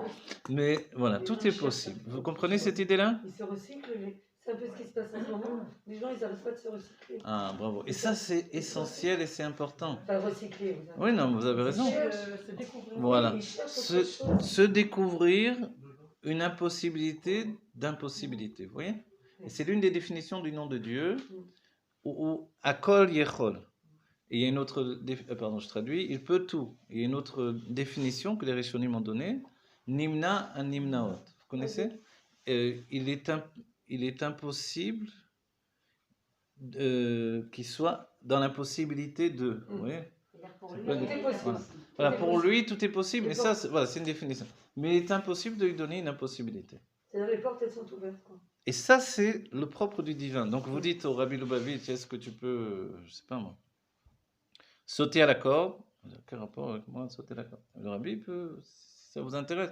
Comme on a vu le Rabbi escalader une grille d'un jardin pour aller faire tashlir. Les gens arrivent, ils sortent dehors en plein Brooklyn, ils arrivent, je sais pas quel jardin ils sont partis, okay, peut-être Central Park, et ils arrivent, et puis c'était fermé ce jour-là. Alors forcément, tous ils pensent déjà retourner en arrière. Mais le Rabbi, c'est pas le genre à retourner en arrière, le Rabbi commence à grimper la grille. Donc vous imaginez, tout le monde s'est mis à grimper sur la grille pour rentrer dans le jardin pour faire tashlir. Et ça, c'est l'état d'esprit de... Il n'y a pas d'impossibilité. C'est une petite chose, parce que après on a vu dans sa vie toute la... Et chacun d'entre nous, on doit avoir cet état d'esprit de modulation. Je ne suis pas que ça. Je suis bien plus que ça. Le koharma, la force d'humain, c'est un matériau modulable à l'infini. Oui. C'est l'âme animale en général qui veut quelque chose de structuré. Voilà, l'âme animale dans le monde de Asiya, parce qu'il y a l'âme animale dans tous les degrés, dans tous les mondes. Dans Yetzira, elle est plus modulable forcément. Mais dans Asiya, alors oui, elle est ça, tu ne seras pas autre chose. Le Koharma, c'est le Kornéla, c'est ça? Le Koharma, c'est le commencement de la naissance de chaque chose. Du coup, il est dans l'état de possibilité absolue. Vous voyez? Donc c'est en relation avec le Kornéla. On pourra dire que c'est comme, si vous voulez, c'est comme ce qui se définit comme la tchouva de la chorma. La tchouva de la chorma, c'est qu'en fait, il est en lui noyé du kohar du Keter. Alors je traduis peut-être tout ça, ça a l'air un peu incompréhensible. La chorma, donc on a tous en nous le côté droit du cerveau. Dans le côté droit du cerveau s'habille la sagesse, qui s'appelle dans le divin la chorma. Cette force-là qui a été intégrée en nous, c'est notre faculté d'être dans une modulation à l'infini. Mais il faut lui adjoindre une autre sphira, qui elle se trouve du côté gauche, c'est le Hod. Quand la Chokhmah se connecte avec le Hod, tout à coup j'ai l'innocence de pouvoir être tout ce qui est nécessaire. Vous voyez? Quelqu'un vient chez vous, je ne sais pas quoi, il vous aide pour les enfants, il fait aussi la vaisselle. Et puis il s'occupe du linge, et puis je sais pas, il faut faire la peinture. Je dis n'importe quoi, mais pour vous dire qu'il n'y a pas chez lui, dans son esprit, un état d'impossibilité. Hein, comment c'est possible? Tout ça, il fait, etc. En fait, il fait tout. Il n'y a pas de frein à ce qu'il peut faire. Parce qu'il n'y a pas dans son esprit, ça, je ne peux pas le faire. Vous voyez? Ce qui l'empêche de vieillir, en d'autres termes, si vous voulez. Le vieillissement de la matière, ou de l'état de l'esprit même, du cerveau vient du fait de l'impossibilité de se transformer. Le matériau, quand il reste un matériau brut originel, il est en transformation constante. Parce qu'il est le matériau originel, il n'a jamais de définition précise, justement quand la chorma est associée au Hod. Mais quand il manque le bitachon également, alors il peut avoir le doute qui pénètre en lui et qui l'empêche d'avancer précisément.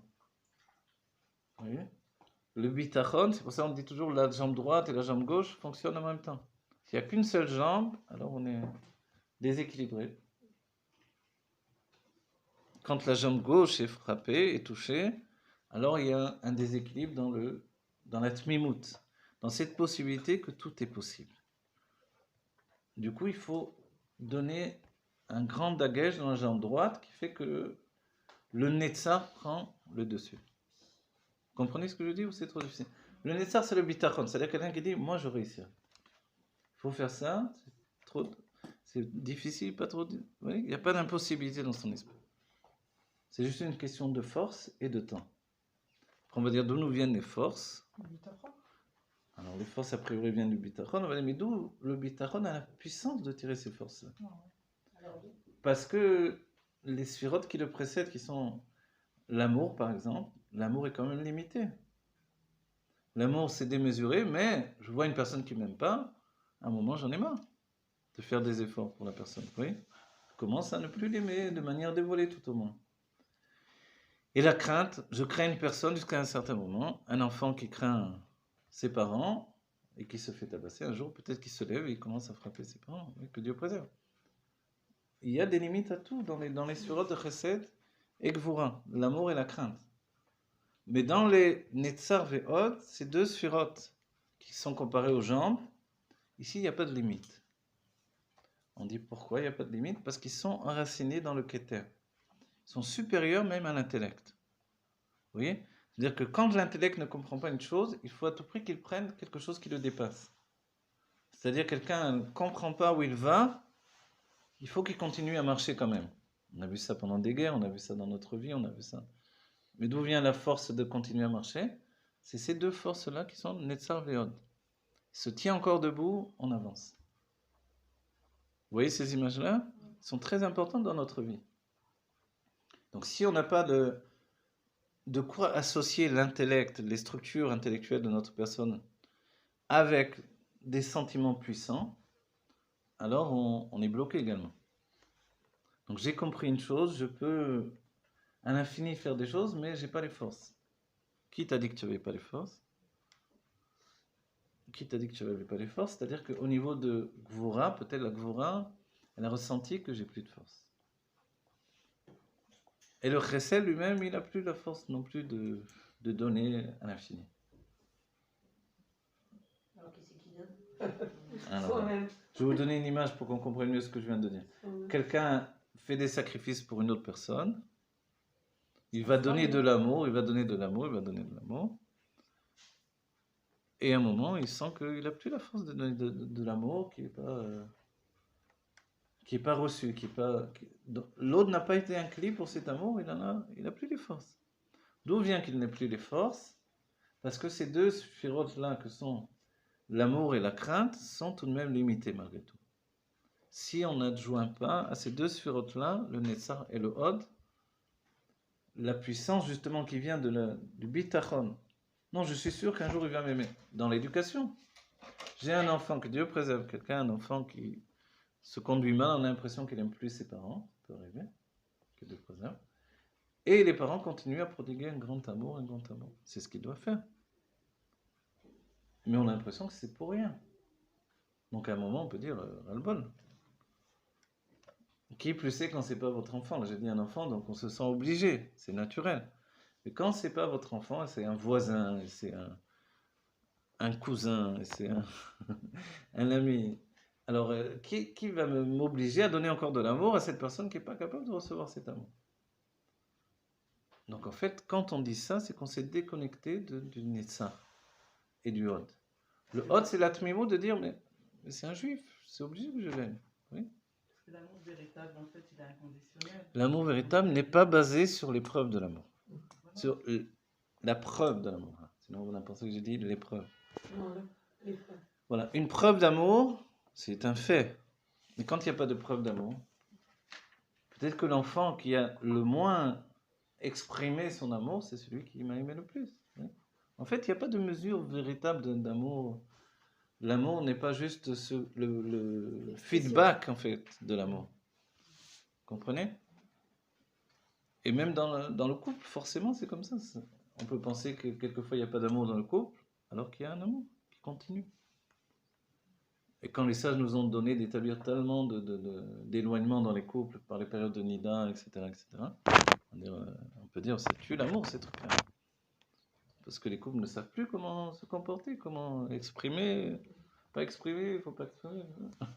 Alors, en fait, non, il y a un amour qui est on va dire sous-jacent, qui est là, qui est quelque chose qui n'a jamais été interrompu. Et c'est pour ça, dans Chokhmah et Bina, auparavant, on dit qu'ils sont unis pour toujours. Ils sont ce qui s'appelle Yehoud. Il y a une unification de Chokhmah et Bina, malgré qu'ils sont deux partsofim, deux entités séparées. Ils sont unis tout le temps pour le Kiyum Haolamot, pour que la maison ne s'écroule pas. Tant que la maison continue, malgré que peut-être on a l'impression qu'ils sont tout le temps en contradiction, en discussion, en dispute, malgré ce, la maison ne s'est pas écroulée, c'est qu'il y a un amour établi, sous-jacent, profond, qui ne se voit pas. Ça s'appelle le Yichud de Chokhmah et Bina, l'union de Chokhmah et Bina, de Abba et Ima, pour le Kiyum Haolamot. Qu'est-ce que c'est le Kiyum Haolamot? Ce sont les enfants. Comme le Rabbi a dit, je ne l'ai pas vu, mais je cite ma femme qui m'a dit que le Rabbi a dit que si un couple veut divorcer, il vaut mieux qu'ils attendent que les enfants grandissent pour le faire. Ah oui, c'était dans une lettre, ça. Certainement une lettre. Donc dans cette idée-là, vous voyez, pourquoi alors ils doivent rester quand même ensemble? Pour le Kiyum Haolamot, pour que les enfants restent encore dans la structure de la famille. Vous voyez, ça c'est une union qui n'est pas forcément dévoilée. C'est aussi Kiyum Haolamot, effectivement. Mais si vraiment ils ne pourraient pas tenir, le Rabbi les retient encore. Oui, ça c'est ceux qui ne peuvent pas tenir le coup. Bien sûr que oui, après ça continue, bien entendu que oui. Continuer, en fait. C'est ça que vous êtes en train de dire. Il y a plus de force à continuer que de ne pas le faire. C'est-à-dire même si on croit qu'on n'a pas de force. Comme d'avoir les gouffres, on va venir dans les bras. Voilà, ok. Donc tout ça, évidemment, on va dire, c'est de la Kabbalah, c'est de la Chassidut en même temps. Vous voyez? La Chassidut Rabbah utilise les termes de la Kabbalah pour aller beaucoup plus loin que ce qui est un acquis dans notre personnalité habituellement. Donc en fait, Chokhmah et Bina, elles sont pnimi, et si ce n'était pas l'intellect, les sentiments seraient makif. Et on a cité pourquoi. Donc makif, on a dit, c'est inconscient dans les termes de psychologie. Pourquoi les sentiments seraient inconscients? Parce que leur source, c'est l'inconscient. Et ce qui les amène dans une réalité constante, c'est l'intellect. Donc l'intellect, qu'est-ce qu'il fait? Il donne une structure à la réalité, une structure réfléchie. Si bien qu'assez souvent, même, on confond l'intellect et le libre arbitre, ou la foi. Oui, vous avez souvent, en hébreu, c'est flagrant. Ani ma'amin sheyeh kar vekar. Ça, c'est pas une émouna. Si je traduis en français, ça donne ça. J'ai la foi que ça va se passer comme ça et comme ça. J'ai la foi qu'il va pleuvoir toute la journée. C'est pas de la foi, c'est que tu penses que c'est un calcul intellectuel. Et on a traduit le calcul intellectuel en anima amin. Mais c'est pas du tout de l'aïmouna. Vous voyez? Donc en fait, assez souvent, l'intellect, lui, il va rendre pnimi même ce qui est makif. Et il le fait pour les sentiments. Les sentiments, c'est makif, c'est-à-dire que les sentiments, c'est libre. Je ne peux pas me demander d'aimer quelqu'un que je n'aime pas. Donc c'est makif. Vous voyez, makif, c'est libre. Pnimi, c'est enfermé dans son raisonnement. J'achète cette chose-là, je crois que j'ai un libre arbitre. Le rabbi nous dit, mais réfléchis bien. Tu as acheté parce que tu as fait un calcul de qualité-prix. Tu as pris cette chose-là. Pour avoir un vrai libre arbitre, il faudrait vraiment que tu choisisses deux choses absolument identiques. Je prends la robe jaune, je sais pas moi, à 120 shekels ou la robe jaune à 120 shekels. Laquelle est la plus belle? Ben, c'est les mêmes. Alors, prends le jaune. Non, vous avez compris. Ça, c'est le vrai libre arbitre. Les sages ont défini. Ah, vous prenez les deux si vous voulez. Mais si vous allez prendre qu'une, si vous prenez les deux, il n'y a pas de question, forcément. Mais pourquoi vous allez prendre deux fois la même robe? Si ce n'est que vous allez dire, quand celle-là va être... Je l'aime tellement que quand elle va être usée, je vais mettre l'autre. Ça arrive, ça. Ouais. Ça se peut peut-être, mais ça, il faut être vraiment une femme pour penser comme ça. Ou un homme, il achète des costumes, que les mêmes costumes. On croit qu'il se change jamais, mais il n'a que les mêmes costumes. Oui, etc., etc. Mais à la base, dès qu'il y a une qualité-prix, dès qu'il y a le fait de choisir selon l'idée de choisir selon une qualité, donc réfléchir, c'est plus un libre arbitre évidemment. Vous voyez? Donc quand je suis resté 1 heure dans le magasin à prendre ça, après non, j'aurais dû prendre ça, Finalement, je sors avec quelque chose que je n'avais pas du tout pensé. Là, si vous voulez, je viens de découvrir que je n'avais pas libre arbitre. Ça vous est déjà arrivé, j'imagine. Vous étiez parti pour acheter une chose et puis vous revenez avec tout à fait autre chose et vous n'avez même pas compris vous-même pourquoi vous avez pris ça finalement. Et jusqu'au bout, vous avez le safek. En même temps, c'est pas si grave. Mais vous demandez pourquoi j'ai pris ça, je ne comptais pas du tout prendre ça. Vous voyez? Des fois, on a juste l'envie d'acheter. C'est plus profond encore chez les femmes que chez les Ça hommes. s'appelle des impulsions, ça. Il y avait l'envie d'aimer, il y a l'envie d'acheter. Non, mais l'impulsion. C'est une impulsion, c'est Une vrai, impulsion. féminine. L'envie d'acheter, c'est que, voilà, une femme, elle se sent pauvre, elle a envie d'acheter. Ça lui donne un sentiment de richesse. Richesse, en fait, pauvreté, richesse, c'est aussi lié au fait de la liberté d'obtenir. De là, ça nous éclaire qu'est-ce que la richesse profonde. La richesse, c'est la liberté d'obtenir ce que je veux. La vraie richesse, c'est de dire, voilà, demain, je vais être en Amérique, je serai en Amérique demain. Demain, je veux me retrouver pas en Chine, voilà, n'importe où. Vous voyez, la richesse, c'est de pouvoir exécuter ce que je veux quand je veux. Mais en fait, la vraie richesse, elle est spirituelle. Maintenant, je vais être dans le monde de Hatzilut, je suis dans Hatzilut. Vous voyez? Donc en fait, la richesse matérielle aide à la richesse spirituelle et l'un aide l'autre forcément. Si je sais que je peux accéder à tout, C'est se projeter. Alors. se projeter, la faculté de se projeter. Les gens n'aiment pas se projeter. Pourquoi ils aiment Oui, non, mais ça se projette. Parce que se projeter, pour eux, ça équivaut à délaisser ce que j'ai déjà. C'est quel monde, Hmm? ça?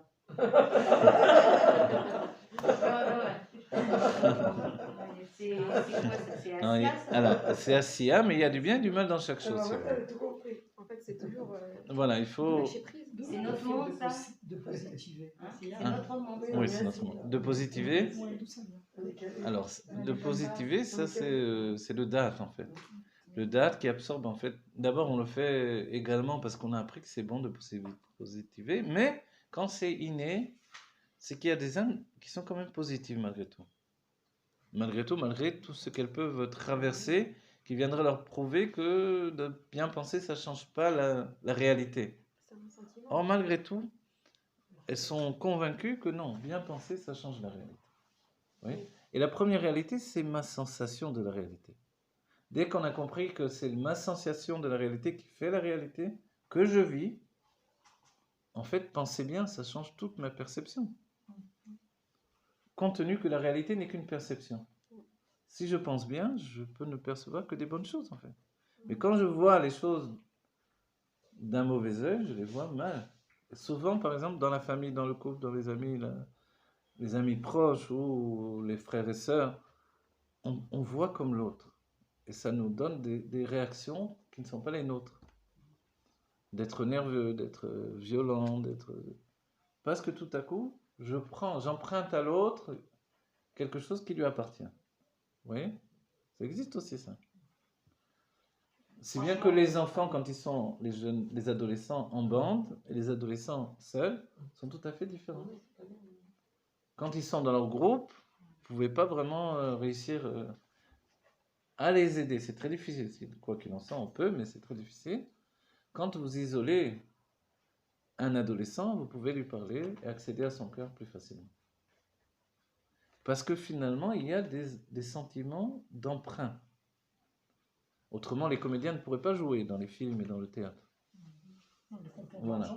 Voilà. Comment ça se fait qu'ils arrivent à prendre les sentiments d'un auteur, d'un livre, d'une pièce de théâtre, d'un rôle, si bien qu'ils sont convaincus, parviennent à nous convaincre également. Même les dessins animés, ça marche.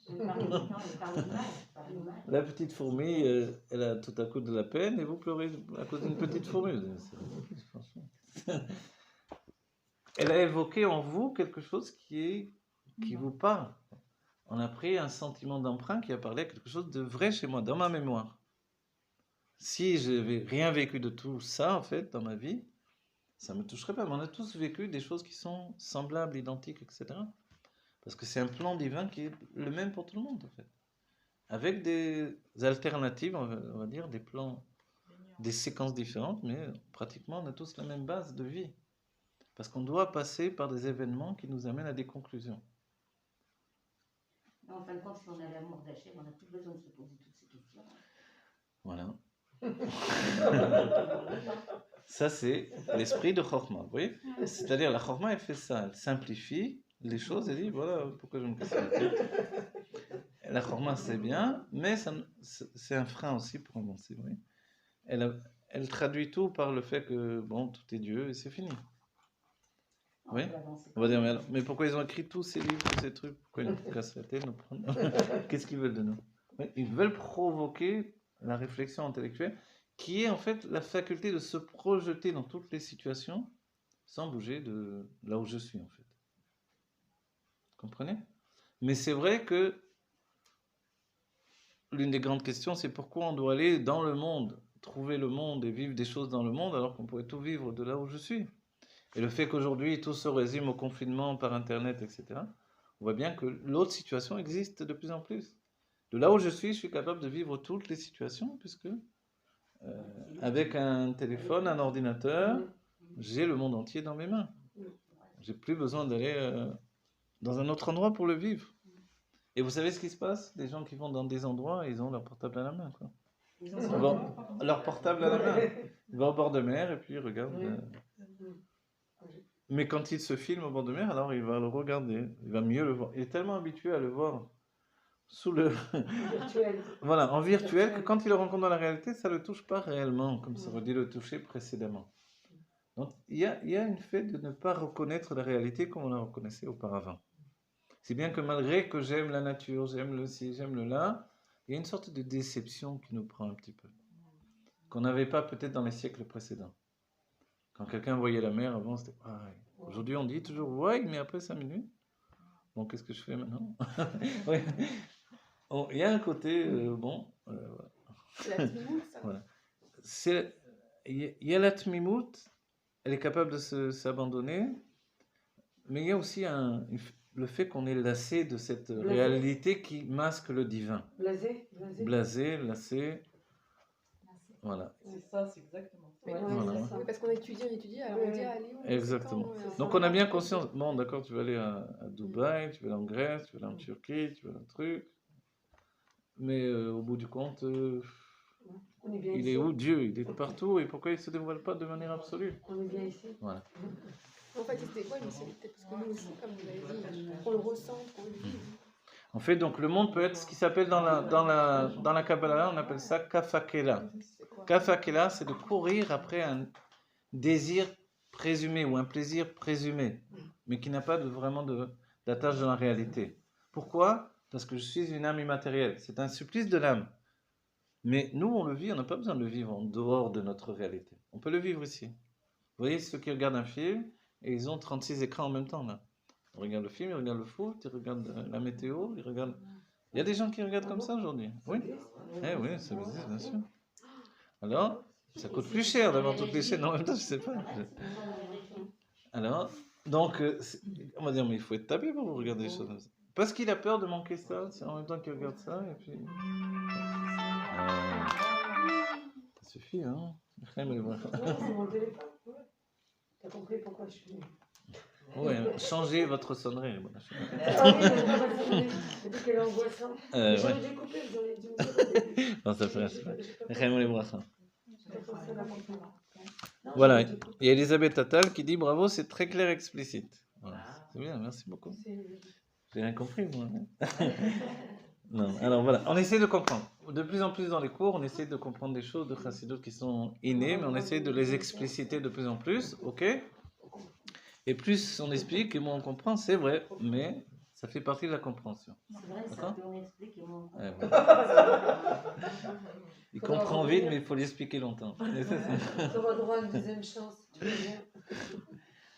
Alors voilà, donc ce qu'on a dit, c'est très intéressant, c'est que les midot, donc ils sont makif à la base.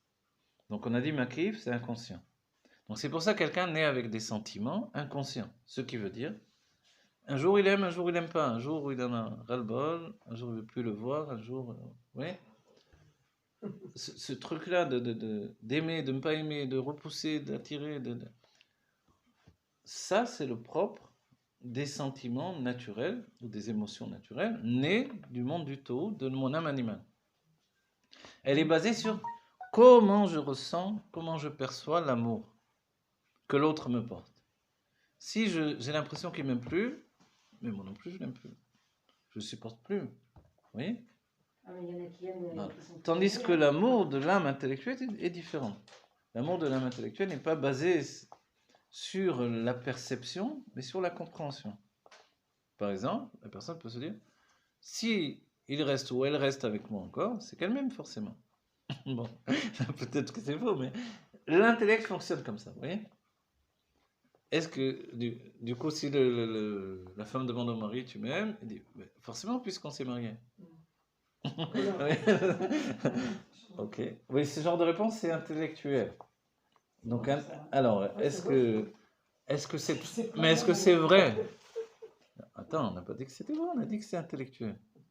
L'intellect fonctionne par des acquis, en fait, par des définitions précises. Des conclusions. En hébreu, on peut dire des sismotes, comme ça on dit frère? Sismotes, c'est-à-dire comme une pancarte. Voilà. Des actions. Voilà. Je t'aime, oui, moi aussi, bien sûr, puisque je suis là. Et vous avez dit que l'intellect, Voilà. il faut aller les sentiments Voilà. après. C'est la chassidoute, on réfléchit et après il y a les sentiments. Alors voilà, on va poser une question, bravo, d'après ce que vous dites. Dans ce cas-là, pourquoi l'Admor Hazaken nous dit qu'il faut déraciner les sentiments naturels et implanter en nous des sentiments intellectuels? On va dire, on va perdre le naturel, quoi. Heureusement, on dit chasser le naturel, il revient au galop. Mais, c'est quoi l'idée d'Admor Hazaken? De maîtriser nos sentiments. Vous savez que ça va très loin. Le Rabbi Rachab est en train de quitter le monde, ce monde-ci, et le Rabbi Rayat, c'était au chevet de son père, qui chérissait de tout son être, c'était son père, son maître, sa vie, son repère, tout. Et le Rabbi Rayat s'étant effondré en pleurs, et son père le regarde, il dit, quoi? Des sentiments? Il lui dit, de l'intellect, pas des sentiments. Ça veut dire, on a tout structuré cette chassidoute pour que l'intellect l'emporte sur les sentiments. Et là, tu me dévoiles les sentiments? Ça a l'air fou, ça va quand même. On va dire, mais on est des hommes. Mais non, tu n'es pas un homme, tu es un être divin. C'est ce que lui dit à ce moment-là. Qui plus est, tu penses que je m'en vais? Je continue à être vivant. C'est ça la preuve que je continue à être vivant. C'est que tu l'exprimes par le fait que tu m'accompagnes. Comme le Baal Shem Tov qui a expliqué comment l'âme sort du corps, etc. Il a dit, à telle heure, je serai sorti du corps. Alors les chassidim étaient autour de lui. Arrive le moment, ils ont vu l'heure qui est passée, je ne sais plus quelle heure, disons 5 heures. Ils voient 5 heures arrivent et le Baal Shem Tov qui continue à parler. Il explique la sortie du corps, la sortie de l'âme du corps et comment elle monte, etc. Et les chassidim vivent tout ça alors que, en fait, il est déjà sorti de son corps. Donc, alors, qu'est-ce qu'il fait? Comment ça se fait qu'il continue à parler, etc. Tout ça, c'est réellement être et ne pas être, quoi. Shakespeare, il avait tout compris. Oui. Non, à moins que chez lui, c'était une question. À quoi ça sert alors qu'Hachem il a créé les sentiments si on doit faire passer l'intellect avant? Alors voilà. Ça sert à rien. Vous savez, alors on va poser une question. Reprenons votre question. À quoi ça sert que Dieu ait créé les sentiments pour que l'intellect leur redonne une nouvelle structure intellectuelle? Exactement. Alors, vous savez, il y a comme des enfants qui n'ont pas de parents, et l'intellect vient donner des parents à des enfants, par exemple, orphelins. Une des expressions qu'on utilise, même dans la Chassidoute, c'est « nous sommes une génération orpheline ». Vous avez entendu cette expression? Ok. Alors, il y a de nombreuses explications pourquoi.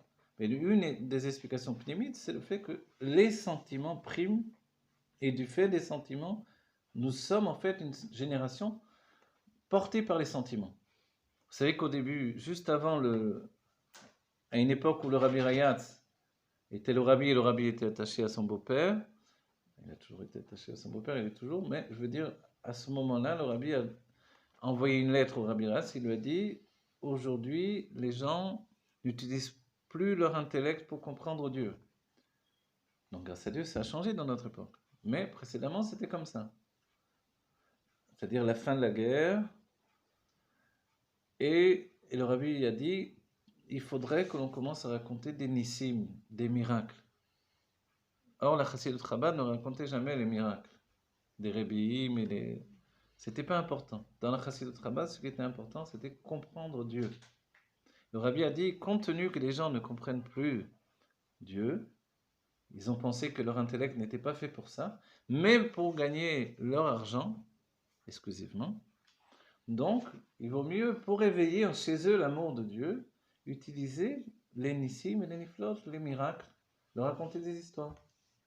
On est une génération où les gens aiment entendre des histoires, des idvaduyot entières où les gens veulent que des histoires. Oui? Quelle histoire tu as racontée, toi? Vas-y, raconte une histoire.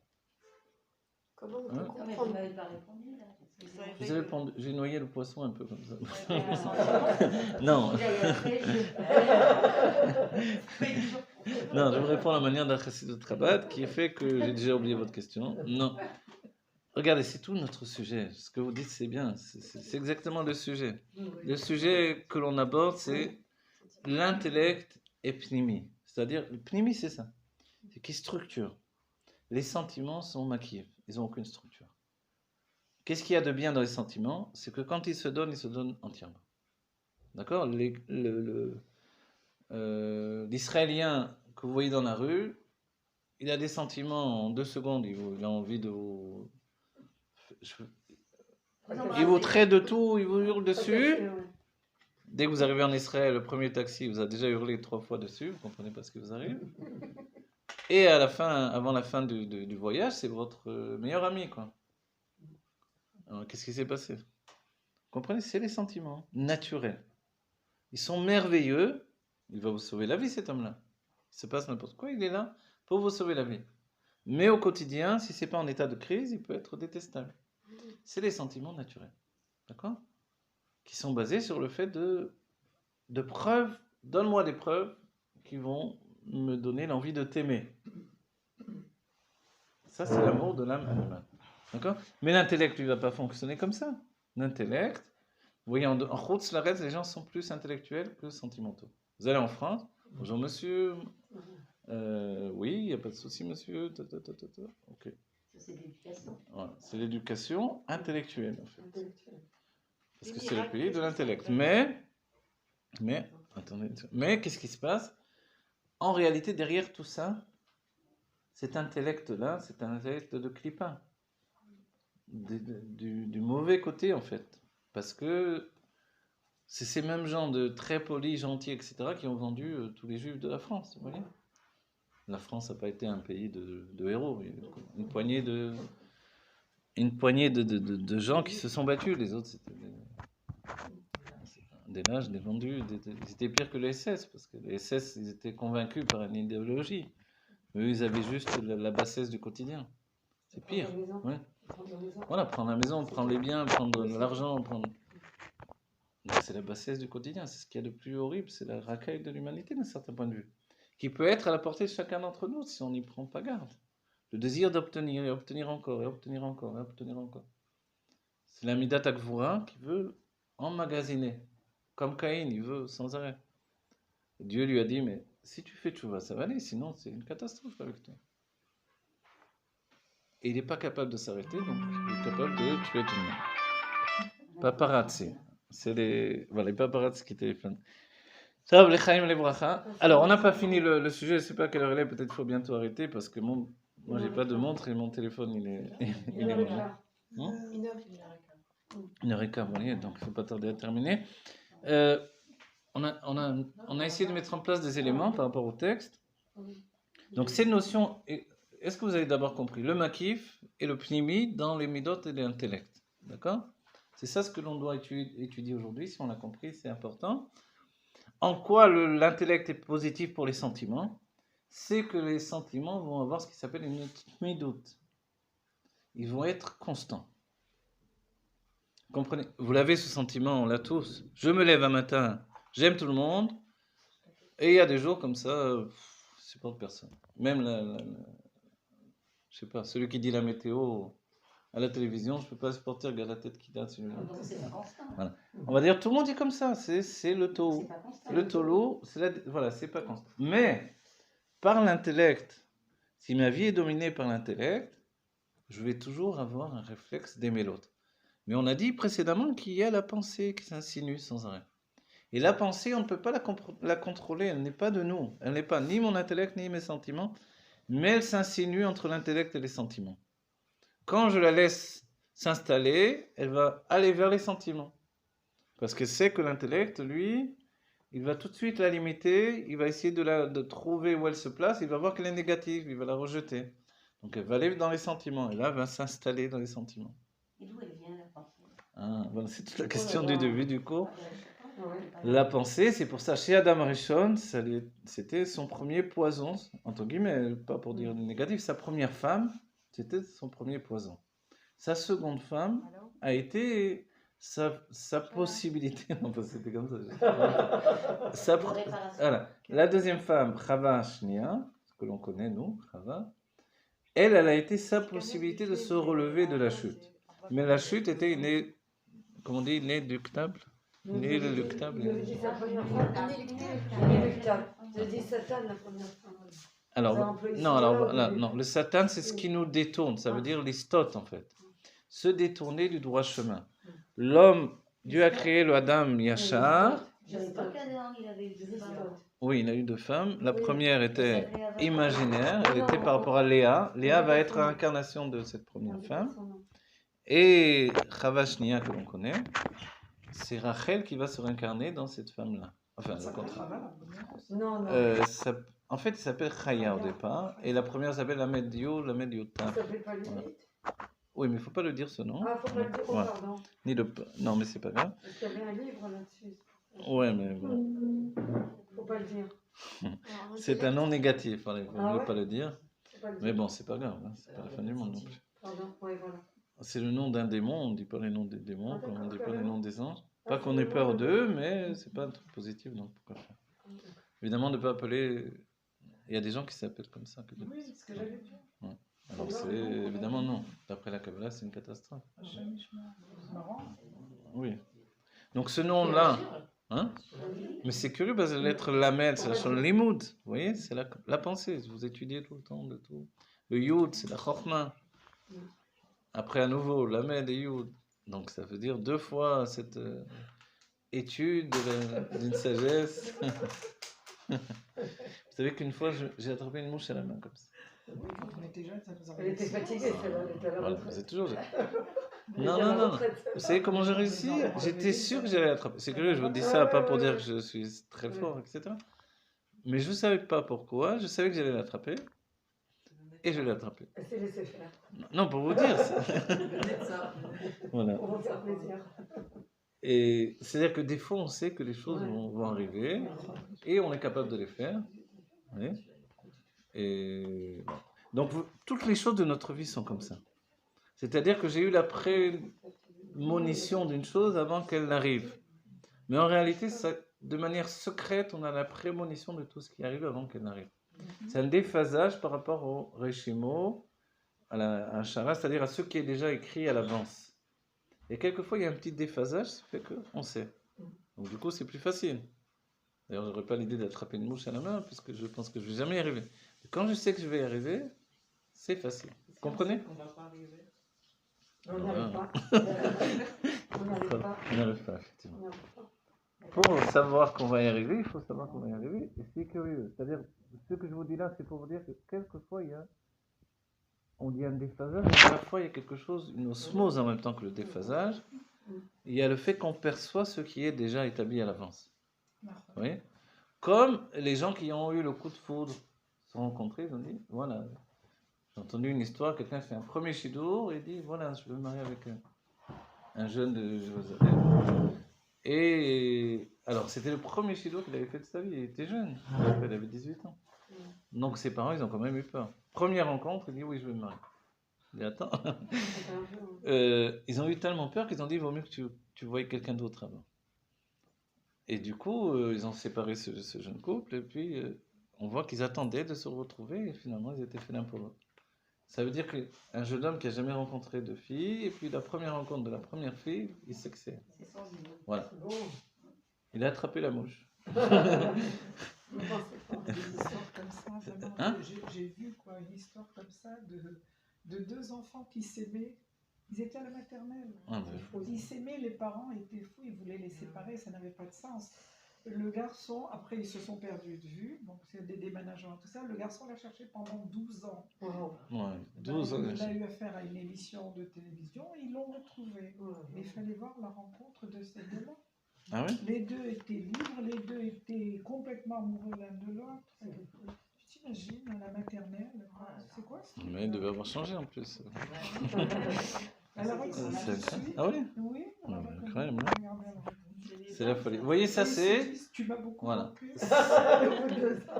Maternelle. Tu m'as beaucoup manqué. C'est une sorte de prémonition C'est incroyable. profonde qui fait qu'effectivement, il y a un déphasage entre ce qui est écrit et ce que l'on doit vivre, qui fait qu'on se rend compte que Mais ça, c'est on a une biblique, prémonition. C'est-à-dire que ça peut arriver chez ça eux peut aussi. arriver, bien sûr, c'est tout le monde en fait, puisque il y a une prédestination des individus par rapport à ce qui a été choisi avant la vie. Et ça, c'est extraordinaire et c'est merveilleux. Et c'est pour ça que malgré tout ce que l'on vit au quotidien, on sait que la Géoula, elle est là, et que le rabbi ne nous aura pas raconté des histoires. Parce que, entre nous maintenant, entre nous, ça fait pas mal de temps. On va arriver à Yud Shvat. La semaine prochaine, on rentre dans Yud Shvat. C'est-à-dire tout ce temps qui s'est passé, tout ce temps depuis l'annonce de la Géoula, tout ce temps avec, on dit dans le Chassidut, le Shturem Agadol, le grand bruit que le rabbi a fait. Voilà. Teref Omian Mamash la Géoula, c'est-à-dire immédiatement la Géoula, on aurait pu dire, ça va. Va raconter tes histoires à quelqu'un d'autre. Comment ça se fait qu'on est toujours persuadé que le rabbi ne nous a pas raconté des histoires, et qu'il avait raison, et qu'il a toujours raison, et que la Géoula est immédiate, et qu'elle va se réaliser. Mais ça, on découvre que selon l'intellect, ça ne fonctionne pas. Selon l'intellect, il s'est trompé, l'époque est passée, et c'est fini. Il s'est jamais trompé, en fait. Voilà. En fait, ça, c'est l'intellect. Mais on découvre, nous, il ne s'est jamais trompé. Alors on peut dire, mais là, il s'est trompé. Ah. Ouais. Puisque des années sont passées, il avait dit, immédiatement. Où il est l'immédiatement? Vous voyez? Donc, on continue à être sûr que c'est vrai, et que sa parole, elle est immédiate. Le Teref Omian Mamash, il marche pour les paroles du rabbi lui-même. C'est-à-dire que quand, aujourd'hui, on attend la Géoula, c'est Teref Omian Mamash, quand même, encore. Ça, c'est pas sikhli, c'est pas intellectuel. C'est vraiment le Keter qui est rentré dans la Chokhmah et qui a provoqué chez nous quelque chose qui dépasse l'intellect totalement. On est sûr que le rabbi nous a dit la vérité, qu'immédiatement il va voir la Géoula. Attends, tu es bien dans ta tête? Ça fait des années qu'il t'a dit. Il y a de quoi se décourager. Ah, voilà. Alors, voilà. Après, on peut expliquer effectivement des tas de notions qui sont vraies, qui sont... Mais le plus important, c'est que cette phrase-là, elle génère chez nous l'immédiat présent. Vous comprenez? C'est-à-dire que le Teref Omian Mamash, il n'est pas obligatoirement le Teref Omian Mamash du moment où le rabbi l'a dit, uniquement, mais en fait, il est chaque jour de ma vie, c'est Teref Omian Mamash. Immédiatement, aujourd'hui encore. Et demain, immédiatement demain. Je ne veux pas dire demain. Non. C'est-à-dire que dans l'instant présent, oui, c'est vrai, je sais, la Géoula peut arriver immédiatement. Pourquoi? Parce que j'ai des preuves, en fait, dans ma conscience, dans ma réalité divine qui s'intègre de plus en plus en moi, dans nos cours, dans notre compréhension, que tous les jours, elle est un peu plus dévoilée. Et je vous dire la vérité, le fait que l'on puisse étudier un livre comme ça, qui est la somme de toute la connaissance humaine, divine, alors qu'a priori, on n'a pas du tout les épaules pour le faire, ça démontre bien qu'on est déjà en Géoula, concrètement. Vous voyez, tout ce que l'on a évoqué dans le cours, c'est rigolo, on a rigolé, on l'a fait de manière tranquille, mais en même temps, c'est extrêmement profond. C'est-à-dire que rentrer un Mekoubal, il me dit, mais ça va pas d'enseigner ça comme ça à tout le monde, etc. Tu t'en vis sur la tête ou quoi? Ouais. Donc, qu'est-ce qui se passe que l'on fait la chose naturellement, que c'est accessible à chacun d'entre nous? Les notions les plus profondes, c'est parce que la Géoula est déjà là. Et le Teref Omian Mamash du Rabbi, il est instantané, continu, ininterrompu. Donc, ce n'est pas une parole qui a été dite et puis bon, on est passé à autre chose. Non, c'est cette parole qui s'éveille en nous et qui établit que la génération du Rabbi, c'est toujours la génération du Rabbi. Voilà. Alors. Et en plus, c'est ma femme qui a fait. Alors, voilà, on va dire la Géoula Mitil Vashema Terafoumian Mama, c'est que Rabbi Melech Mashiach, Yechi Adonai Nomran Vabenu Melech Mashiach Olam Vaed.